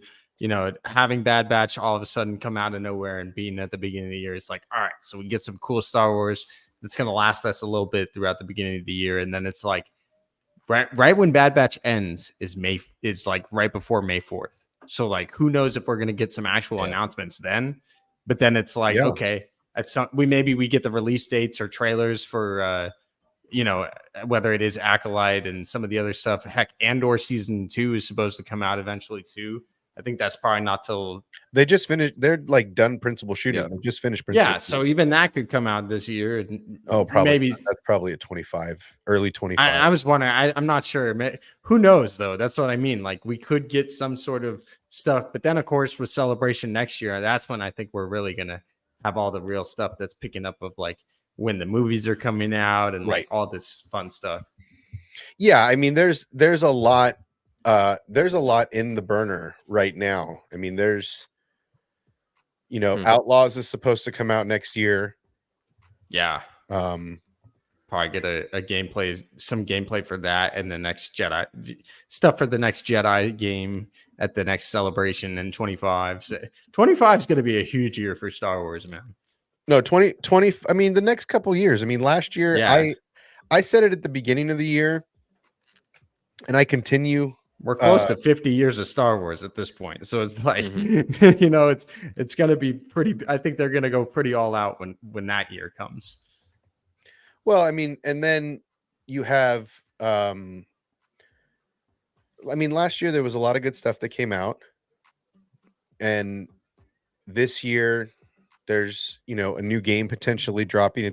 You know, I think what they say at the end of the year in 24, we could see Outlaws. Okay. That game's gonna get delayed again. Yeah, I was like, we haven't heard anything about that shit. I thought I heard that's usually how they like to keep it. I thought I heard December of 24 is what I thought I heard. I don't remember what it was now. I thought it was 25, but maybe I'm wrong. We would be getting, honestly, bro, though, we would be getting little gameplay clips here and there. We'd get little like, oh yeah, it's still, like, here's how they meet. It's an open world game too, blah, blah, I'm blah, pretty sure. So it's like, it's gonna be big. And you know, like the telling thing for me is like, granted, IGN's not everybody's favorite cup of tea, but no one's doing everything we know about Outlaw before it comes. Like there's no hype leading up to nothing these games. Close. It's like, no. I think they're gonna get delayed. I think they're gonna get reworked. I don't know. They've announced so many video games, and they all. I don't think Outlaws is getting reworked, but a lot of the other ones, Eclipse for sure. Yeah, Outlaws feels like it's just the Jedi game, but with a different protagonist. Like, well, I mean, it's a little more open world. It gives you a little bit more bounty hunter kind of centered. It seems like, or at least work for hire. A different story for sure, but I feel like the gameplay is going to be very similar. Feel very similar. But oh, for sure. I mean, well, I don't know. Maybe they'll surprise me. There's a ton of stuff. We still have to find out too. Well, Like, I thought I read somewhere Anxiously that waiting.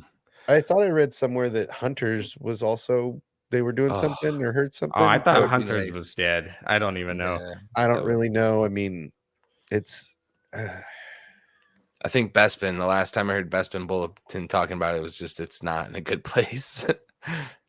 It sounds good for like a mobile, maybe. Like, Well, that's I the don't thing. know. I think it was supposed to be a mobile, and then Yeah. no, it was died a after mobile. that. It was when we went to Celebration. It was a mobile. All they had it was on mobile phones. They didn't have it on anything See, big, and that's when I that kind was of a knew. mistake. A That's when I 5v5 kind of knew that it was shooter, like, oh, this is not going to go well, No. and it didn't. yeah. I mean, No. I don't think we're ever going to see that game, like ever. No. You But get yeah, your Fortnite skins, and that's what'll make you happy. Yeah, that's basically Right. it. Get your Fortnite skins Yep.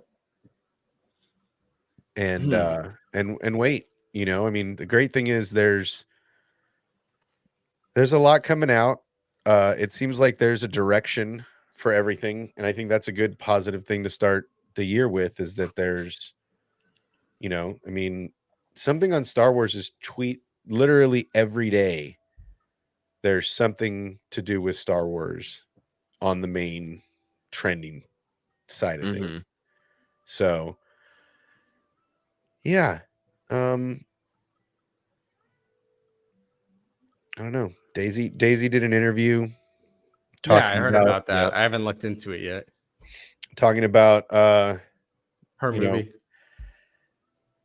that our documentarian director, she was talking about her story is cool as shit. You know, she gave her the rundown of the entire story. And if it weren't amazing, I would have been like, okay, call me in 5 years, but it's worthwhile. So that's all great and good. But again, are they going to give this woman carte blanche to do what Ryan Johnson did? I don't think that's the case, but maybe I'm wrong. Like, well, I mean, honestly, it depends on the story. They've Well, but- shot down stories before, and they've accepted stories before. Well, so- but I guess my point being is that is because okay, so what is the longest standing argument? Oh, so also here, like, if I think I know what you're saying, I think 100,000% yes now, because we're beyond all this Skywalker nonsense of it all. Like, So now you it's think- just Rey. They've time jumped again. Yeah, Now I think they have their I Heir to think the the- Empire set up. They also have an Yep. Ahsoka set up with what's going on in So you're Peridea. saying the reins are that off they now. give her written by, directed by Yeah. the whole thing. Well, the Not- nice thing is the Rey thing is kind of almost away from the Skywalker saga now. It's kind of her own That's what I'm thing. saying. Mhm. So it in a way you could kind of do that because it's not going to affect any of the stuff that's really come before. There's no I Luke get it, now, but and it just seems like the story group would have learned that lesson, right? Like oh, for sure. with Time Star jumps. Wars- Yeah, I I don't like guess. the no, time not jumps even either. time jumps. Don't give your directors carte blanche. Oh. Yeah, Don't- or They didn't or really. really, maybe this will end up teaching us that the sequel thing is almost its own sort of sect of the Skywalker trilogy. Like, you know what I mean? Like, in a way, George's 6 movies told the story he set out to tell.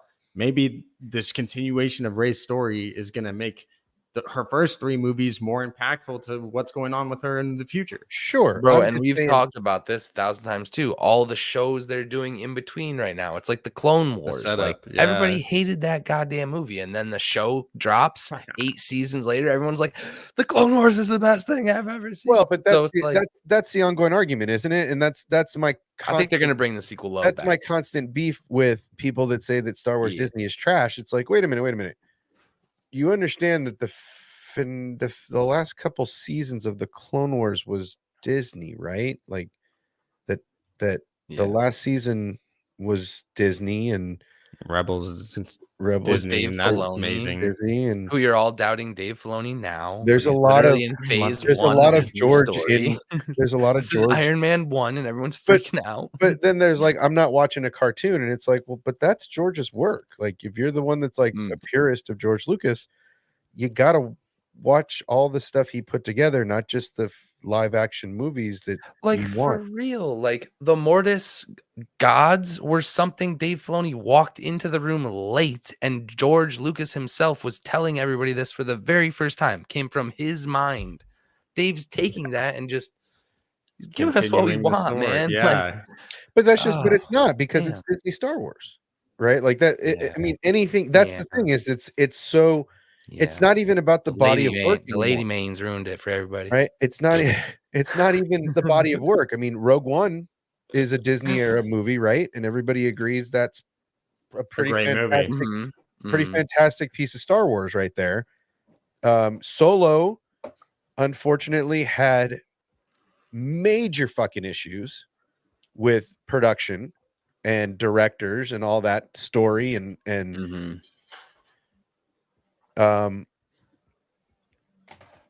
That was an unfortunate character that lesson needed to be learned through. I mean, there's but so I think many. they did learn a lot. I think a from lot of that was after the fact it came out literally 6 months after The Last Jedi 2, and the fandom was like in a whole hissy fit. And so, and that's why they learned not to do 2 movies 6 months away from each other. Right. Too. It's like, Yep. okay, you know, you got to give it a little space, but also I think, you know, in my opinion, the freaking Disney shows for Star Wars have been damn good, regardless if it's Dave Filoni or not. Like Andor's freaking dope. To me, I freaking like Obi-Wan, regardless of what anyone else thinks. I like Book of Boba Fett, regardless of what anyone else thinks. I think they're doing a great job with the stories they're setting out to tell. Granted, is everything perfect? No, but I don't expect perfection with anything. Hey, man, especially when Luke Skywalker did a forced kick in Return of the Jedi. Oh, and that thing was terrible. I mean, there's so much bad in the entirety of Star Wars. There's so much bad. There's so much inconsistency. And yet it's so great. But yet you want to, but people want to cherry pick what they like and don't, and they want to point blame, right? Yeah. Well, this is Kathleen Kennedy's fault because she's in charge. Well, this is so and so's fault. Well, Dave Filoni's. I'm not going to use the colorful words that my cohorts in crime use, but Robbie Rod set us up with high expectations. well, no, but that is his fault.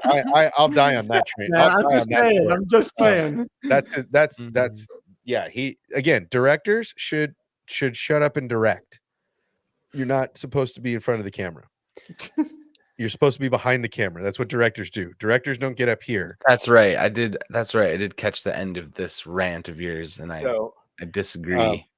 You disagree? You think directors should hype their movies before their movies? I think they should be allowed to for sure, because with respect, you want people to go see the damn movie. It's your movie, of course you want. The PR department's job is to get your movie out there. Sure, but you could talk about it, and of course you're gonna say to everybody, "This thing's all killer, no filler." Of course you're gonna freaking. I'm gonna say put this scenario out for you, okay? You created a film. You are the producer, executive, everything, okay? Trailer drops that was cut by the studio, not you. Sure. Okay. Fans are reacting now online to this. Okay.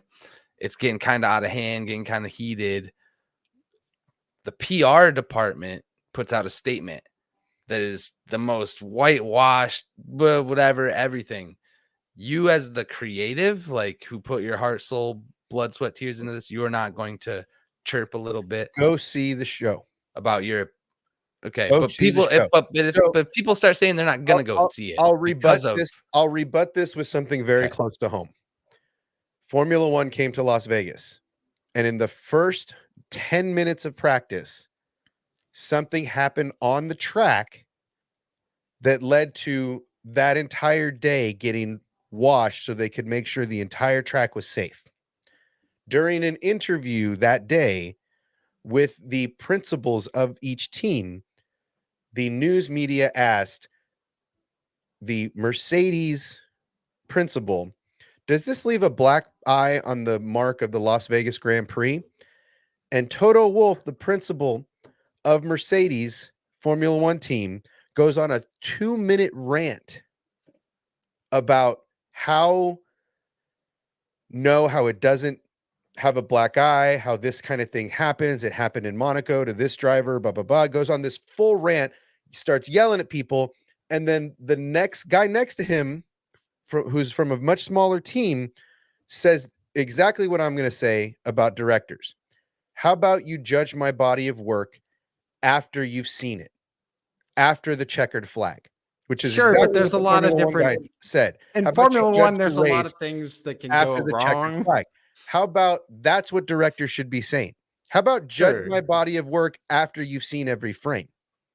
That's what they should be saying. They should not be coming out and saying, this is going to be all killer, no filler. Well, I agree with that. Right? I agree with that. You shouldn't come out and say the Force is female or I'm the first female to direct. Well, guess what? You haven't directed a fucking frame. You're one of many female directors that has been hired and gone in this last 5 years. So how about shoot your movie, get it edited, get a trailer out, and then come out and say something like it's an honor to be a creator of a Star Wars film as a female, to be the first director. But because you have not shot one frame, shut up until you've shot a frame.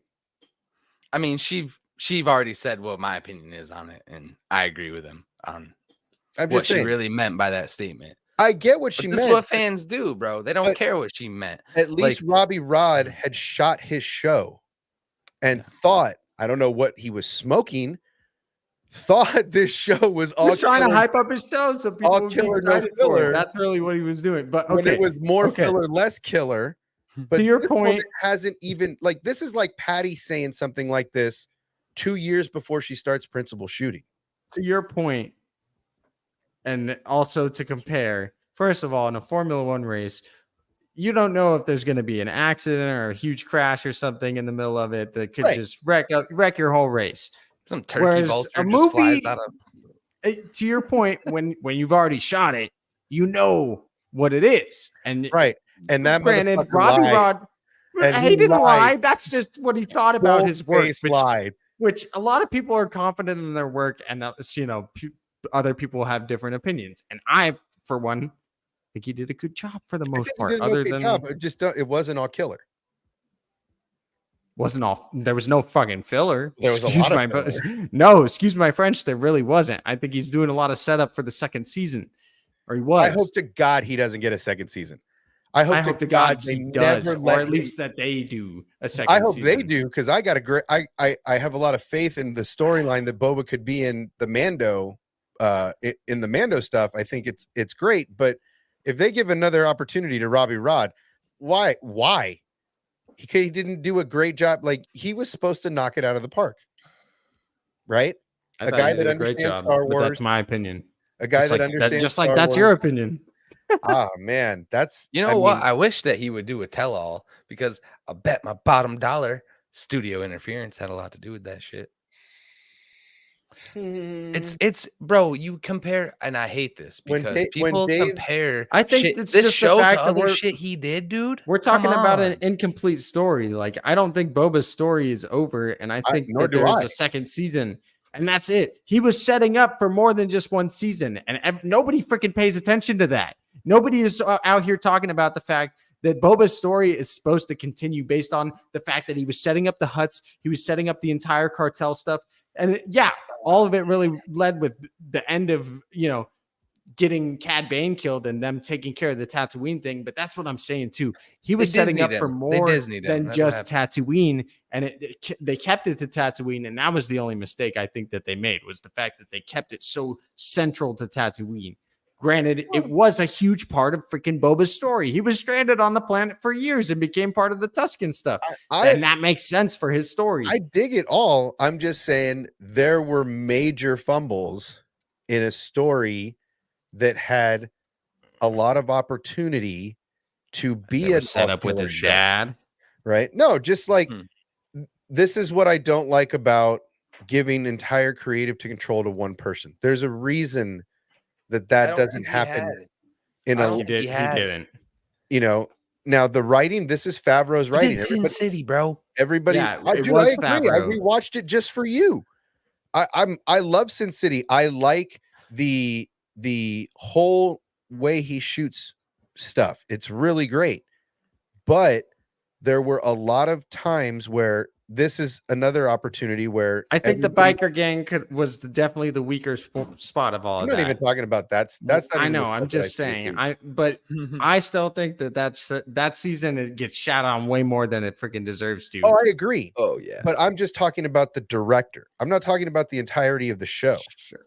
Right? The director had carte blanche to do the whole season, right? Just like Deborah did with Kenobi. Right? It wasn't like the Mando where they were like, you get an episode and you get an episode. It wasn't Oprah's. I thought that they did do that with Boba. Maybe I'm wrong. Because I remember Jon Favreau directed one of the episodes or something. Right, but I think Robbie Rod had him what 5? I think he only did 2. Did he do the front and back? Yeah, I thought he did the front and back, and those were 2 of the stronger. Favreau written show, right? Yes. Yeah. See, and I like Favreau. I just don't think this was his best work. Again, I don't know if every single the biker gang stuff and every single episode was used to the best of its capability, but I saw the potential there, especially with what they were doing with the flashbacks of his dad in the beginning of the show. It's like I know that they were setting up a frick ton of stuff for season 2, and yet everybody just craps on it for the first season. It's like, God damn it, y'all! Like this is long run. You know what I mean? Like it's like, come on, man. And then we don't get stuff like that because of the and now it's like, where's season 2 when it should be out already? And it's like, it's because of all of you people complaining about it. Well, I mean, honestly, they didn't really leave it open to anything to go anywhere. It kind of just felt there was no cliffhanger at the end. Like Mando season 3. There was no cliffhanger at the end. It was like, here's your bow, wrap it up. It was it left it to get expanded and for it to established. Yep. Yeah, and that's what I was excited for. To say we want to know what happened. Like there was no end scene of Cad Bane in a bacta tank. Right, there was no end credit scene that could have added. It wasn't Cad Bane though; it was other homie, Cobb Vanth. Right. But I'm saying there wasn't a cliffhanger. That's and there was Cad Bane's blinking red light. I agree. I'm saying the season to feed a next season. Right. Hopefully, Bad Batch will give us something to help feed that Boba flame. Right, because that's kind of why I want to see that battle of that duel of the bounty hunters, because I would like to see the score kind of. I'd love to see that in Bad Batch. You know, the score kind of being even, right? Each of them sits at 1 win apiece, so to speak, right? Like I could have killed you, but I didn't. Remember this next time. Actually, we know it happened already because Cad Bane does have the metal plate in the Bad Batch season 2, so. I mean, for that matter, heck, it could be a second rematch or a rematch for the first time, and I just want to see even more impact in Jango's armor. Yeah, me too. Right, like that would be like an 16 to 18-year-old man-sized Boba Fett, right? Because we saw him with Mace in the Clone Wars, and he was still a little tyke. Yeah, right at that point. And then we see him; he's still a little tyke. I would like to see a more man-ish Boba in Jango's armor. Boba was a man. And and then see those other relationships. That's why I think they showed us those bounty hunters. I think we could legit get a Boba in season in the final season of Bad Batch. Omega the white helmet. Dude, maybe even have Boba in that armor. I like to picture my Boba Fett in some Tuscan robes with a gaffy stick. I mean, you guys praise your Boba Fett however you like to, but I would like to see Boba Fett in some Jango painted armor where he hasn't chosen his colors yet because it's the first time he's put it on. I would like to see people mistake him for Jango Fett for a minute and then come out and take off the helmet and be like, Jango is dead. I am Boba. That's what I would like to see. Maybe even some blood still left on the helmet and everything from the severed decapitations. So Anthony, YouTube fan, said he thinks that Boba would be around 15 and Omega would be around 14. I'd give or take a year or two there. Boba could even be close to 17. I could see Boba being closer to 18. I mean, maybe. I mean, I don't know exactly how old he was in Clone Wars, but I know that it's probably been a year or two. Maybe. I mean, it depends on how long between the end of the Empire. I mean, how long was the Clone War? 3 years?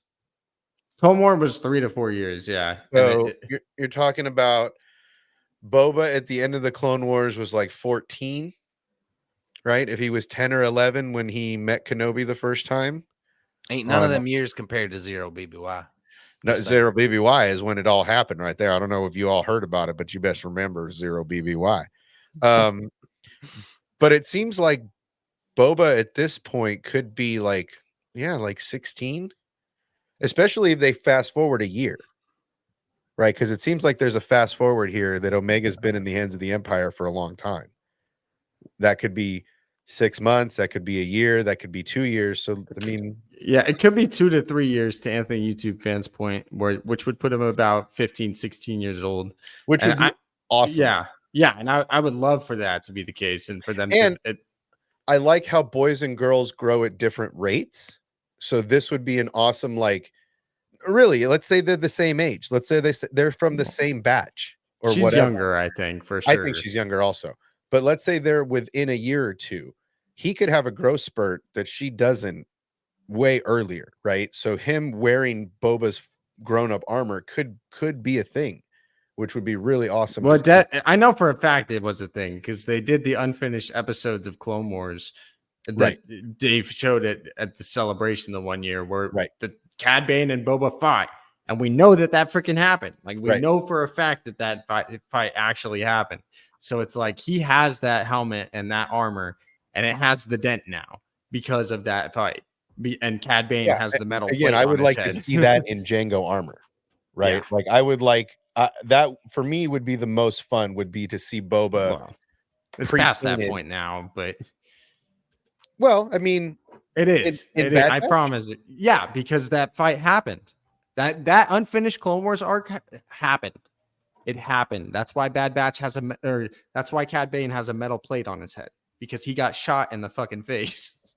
Yeah, can't we just get to all the stuff that hasn't happened? Lucasfilm, God damn it! Like that is what we're getting to, though. But man, we're gonna get like 4 more seasons of the Bad Batch that all took place within the Death Star bullshit. Like, can we just get new stuff? Can we? This is the last season of the Bad Batch. I would take this. Can I get like tales from the like? Let somebody do a black and white sketch. I don't care. Like, just tell me something new.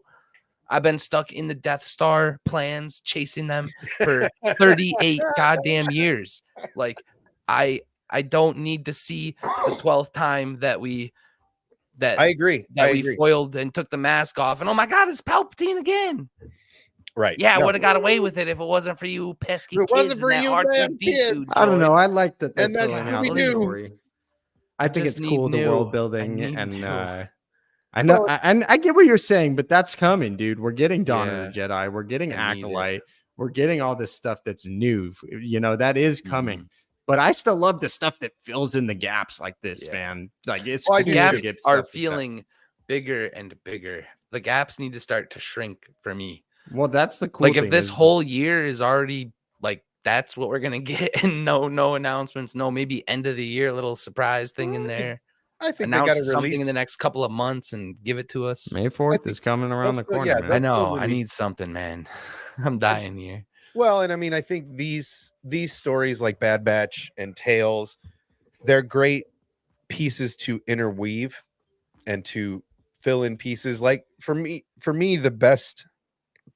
I love the Ahsoka stuff, but for me, the best stuff that comes out of Tales was the Dooku stuff. Yes, right. Agreed. You're gonna make me talk about it. And filling in those pieces, like the Qui-Gon conversation with Qui-Gon before he goes to Tatooine, right? Those little the fact that the council wasn't listening to Qui-Gon this whole time, and he'd gone to them multiple times, right? And not just about Anakin, but about other things. Fills in that conversation with Obi-Wan on Tatooine about. Or rather on Coruscant, you'd be on the council if you just, played by the rules.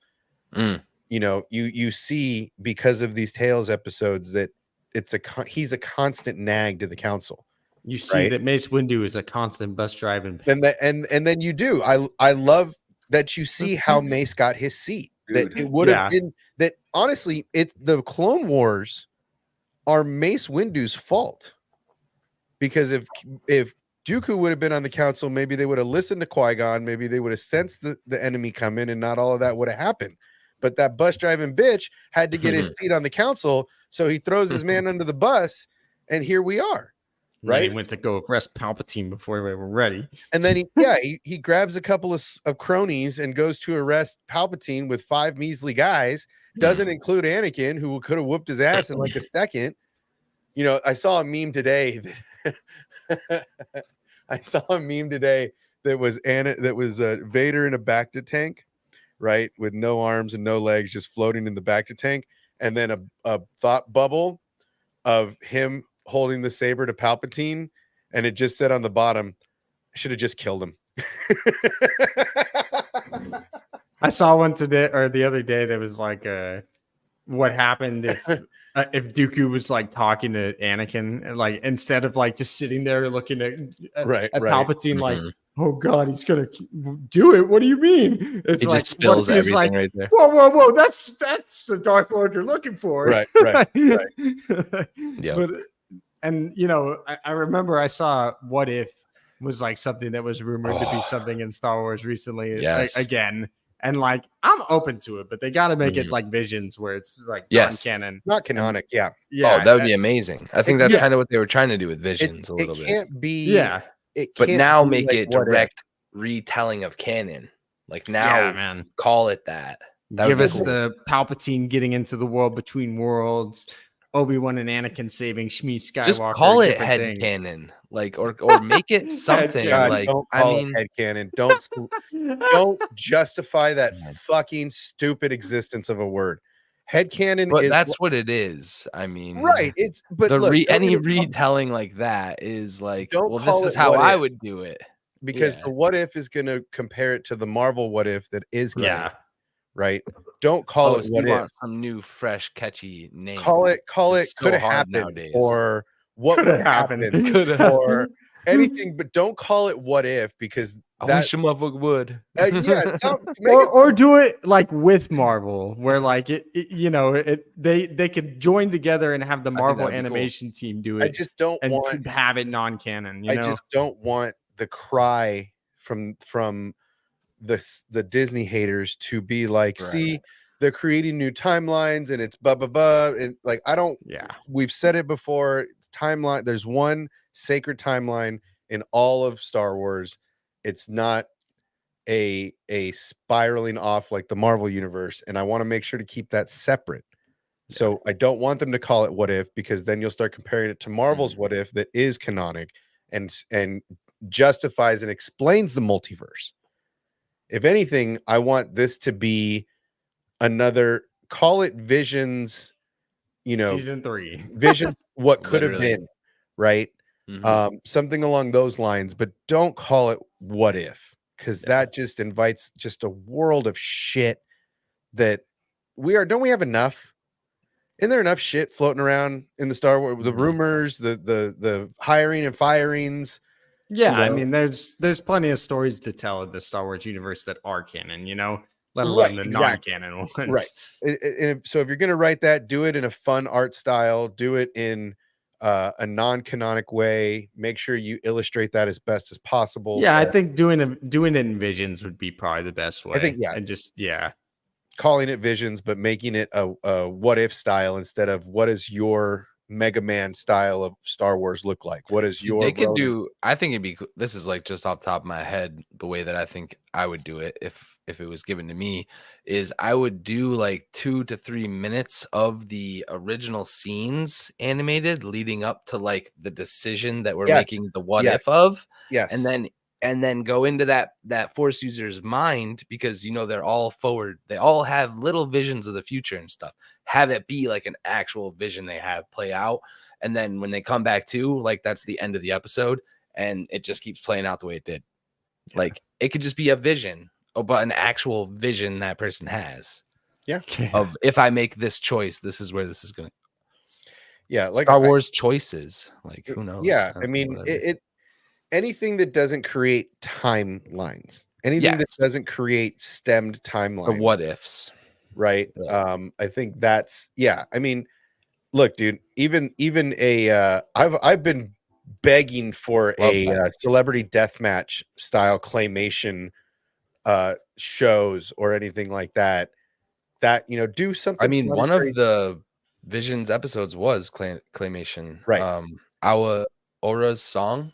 Yeah. I don't know if her name was I think Aura, so. but yeah, that episode was really good. There's full and there's a lot of what ifs to do, right? There's a Yeah. lot of, you know, things that everybody says, well, you know, a lot of illustrations online, a lot of tweets that have people's artwork with this different stuff. It's a great idea. Just make sure to illustrate it in the proper way. Like the Stanley said, there's plenty of what ifs on YouTube. Right. Exactly. Yeah. But ultimately, I mean, the fact that Lucasfilm wants to do this kind of stuff, right? That's the fun of it.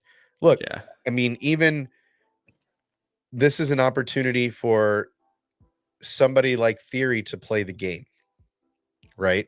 Somebody who's written their own, directed their own, and created their own movie under their own dime without the Umbrella's approval or help or happiness.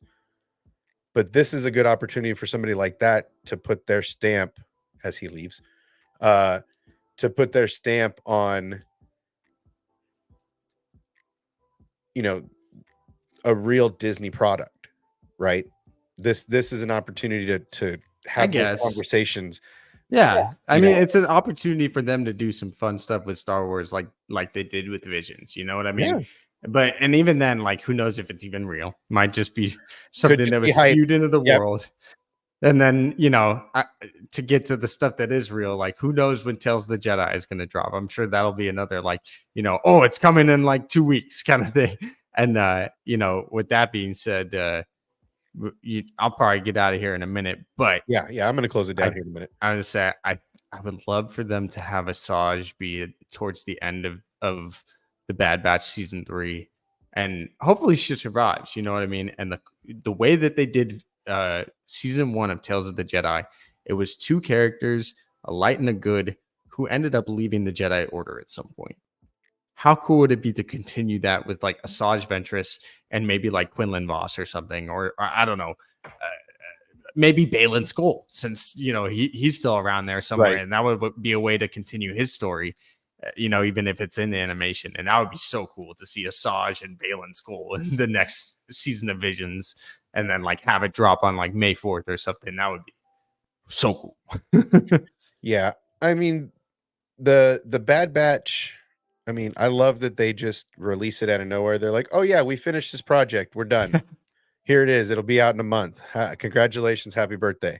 But, you know, the fact that we're gonna see, you know, potentially scenes like this where we see Wolf. This is what I'm talking about. This is the piece of the puzzle I need complete by the end of this show. I need Rex to come get Wolf, Rex and Gregor to come get Wolf, and to know where Cody went, to know why there aren't more of the commanders, and how they end up together. For me, that's probably the biggest thing I need out of Bad Batch. I don't care about Omega. I need to see how these potato heads get with their Republic Walker all the way out there by themselves. I think those stories are going to write themselves in this, and that's why we got Wolf in this. Even when you see Rex in a few scenes, like, he doesn't have his little pauldron anymore. He's starting to look a little bit more like he does in Rebels, and and it's like, oh man, I know we're getting closer to that Rebels timeline. And that was the pauldron that had the Republic seal on it, right? Yeah. So he didn't just do what Kanan did and scratch it off. He just threw it away, right? So that's what I'm saying is, like, you have, and then there's Echo. Yeah, like, the one scene with him, basically. Right. And Protect my boy. And then was that Gregor right there? I don't know. I wonder if that's, I think that's Gregor. It could be, but I almost, or is that our buddy from season 1, right? Ryloth. Could it be? I was just thinking that. I was like, dude, that would be so cool. The guy who saved Hera? That would be awesome if they took, you know, dragged him to Mount Tantus or something too. Yeah, but I mean, that's, where are you? Yeah, I mean, it looks like that could be Gregor. because that Gregor had the only reason Gregor looked different was because he had slick back hair. Yeah, that's true. Right, like his hair.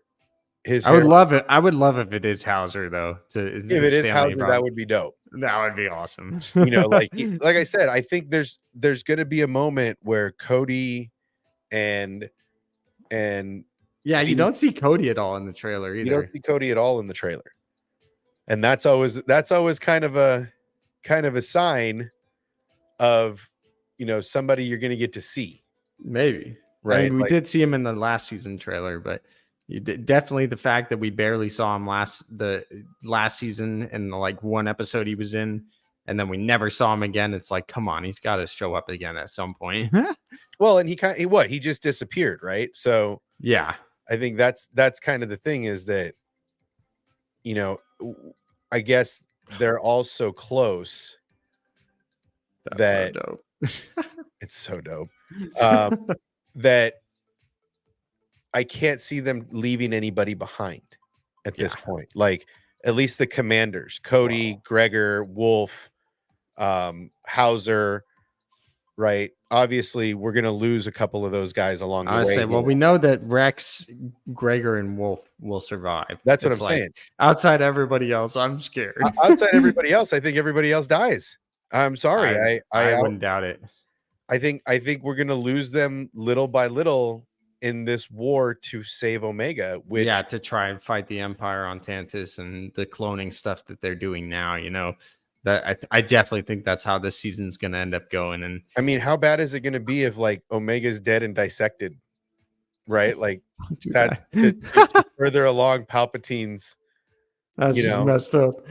I mean, that's just honest, bro. No, I know it could happen. It's just, I mean, I feel this could very much. What if she ends up being kind of the catalyst that leads to getting, you know, the proper serum and whatnot, you know, because she saw a lot of how they did things back in the day. Is it in her? Is she the perfect version clone Force? Because she's always kind of again, we go back to this, everybody has the Force shit, but she's always ahead of everything.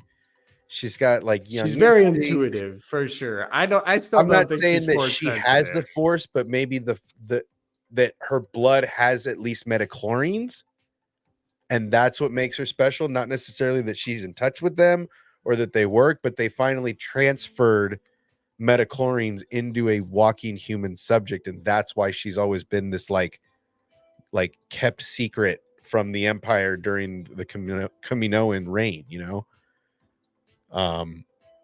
He looks so beat down. Yeah, something has to happen to the clones for them to like officially be phased out too, right? Whether it is the clone rebellion that happens on Tantus or whatever the case, like I'm afraid of that. I didn't even think about the clone rebellion on Tantus. That's just exactly what I think is going to happen. That's such a good idea.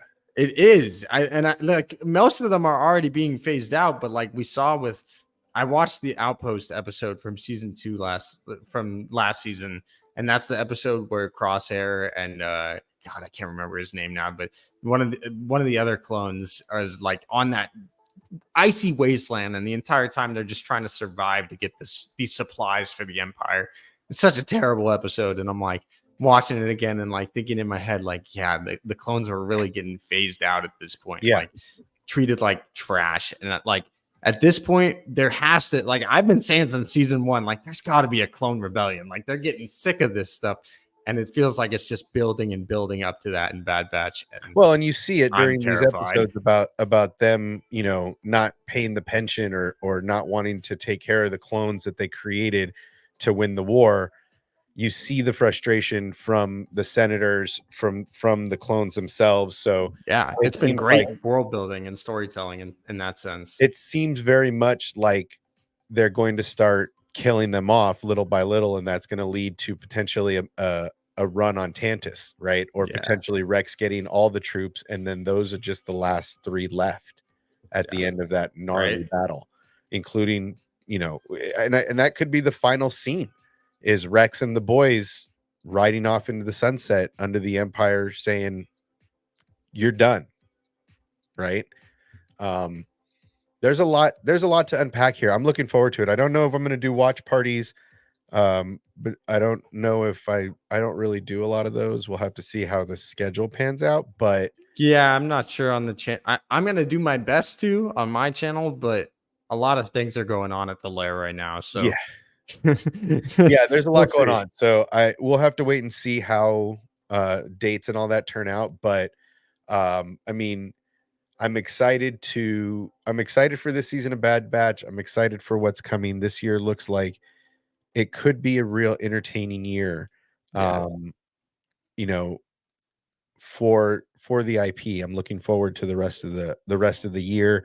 Hopefully it will get better and better and better and stop snowballing the way it's been snowballing. But I mean, I got to be honest, the projects that I've seen, the stuff that I'm witnessing, and the shows in 2023, the nitpicking that I do right on these shows is nitpicking. Right, overall I'm very happy with the direction that they went in 2023. It seems like there's more of a handle on the story group, and it seems like the writers and everybody in the story group is in tune and following a consistent idea. So I'm glad that there's finally leadership, in that Dave got his promotion to CCO, that he is now completely, in the mix in all story agendas, by title as well. So there's a lot of good that came out of 2023. I know that there's a large part of the fandom that doesn't agree, but I welcome you to rewatch everything that came out in 2023 with a fresh lens and see if you still hate it. Because capiche? Because I think every time I rewatch some of these shows in full, I realize that Disney likes to shoot these things like movies and then chop them up instead of shooting them like episodic. So watching them in one false pass through, like Kenobi specifically feels like a movie. If you watch it all the way through, it has a little better feel and pace than if you watch it bit by bit. Damn good, in my opinion. I agree. I watched, the more I watched it, the more times I watch it, the more I enjoy it. Same thing with Book of Boba, and Mando 3, everything that we got last year, Andor, everything is, I'm excited for the future. I feel bad for the people that that aren't excited, that are negative about it, because it's looking bright. It's hype from here. And yeah, I mean, I got a lot of a lot going on, but we're going to do more and more videos. We're going to do more stuff. There's a couple of things I'm hoping that in April or May, I'm hoping that there's going to be a big stream. I don't want to give anything away, but I'm hoping in April or May, there's going to be a big stream on the road, not here in the cave, not here in the studio, but on the road.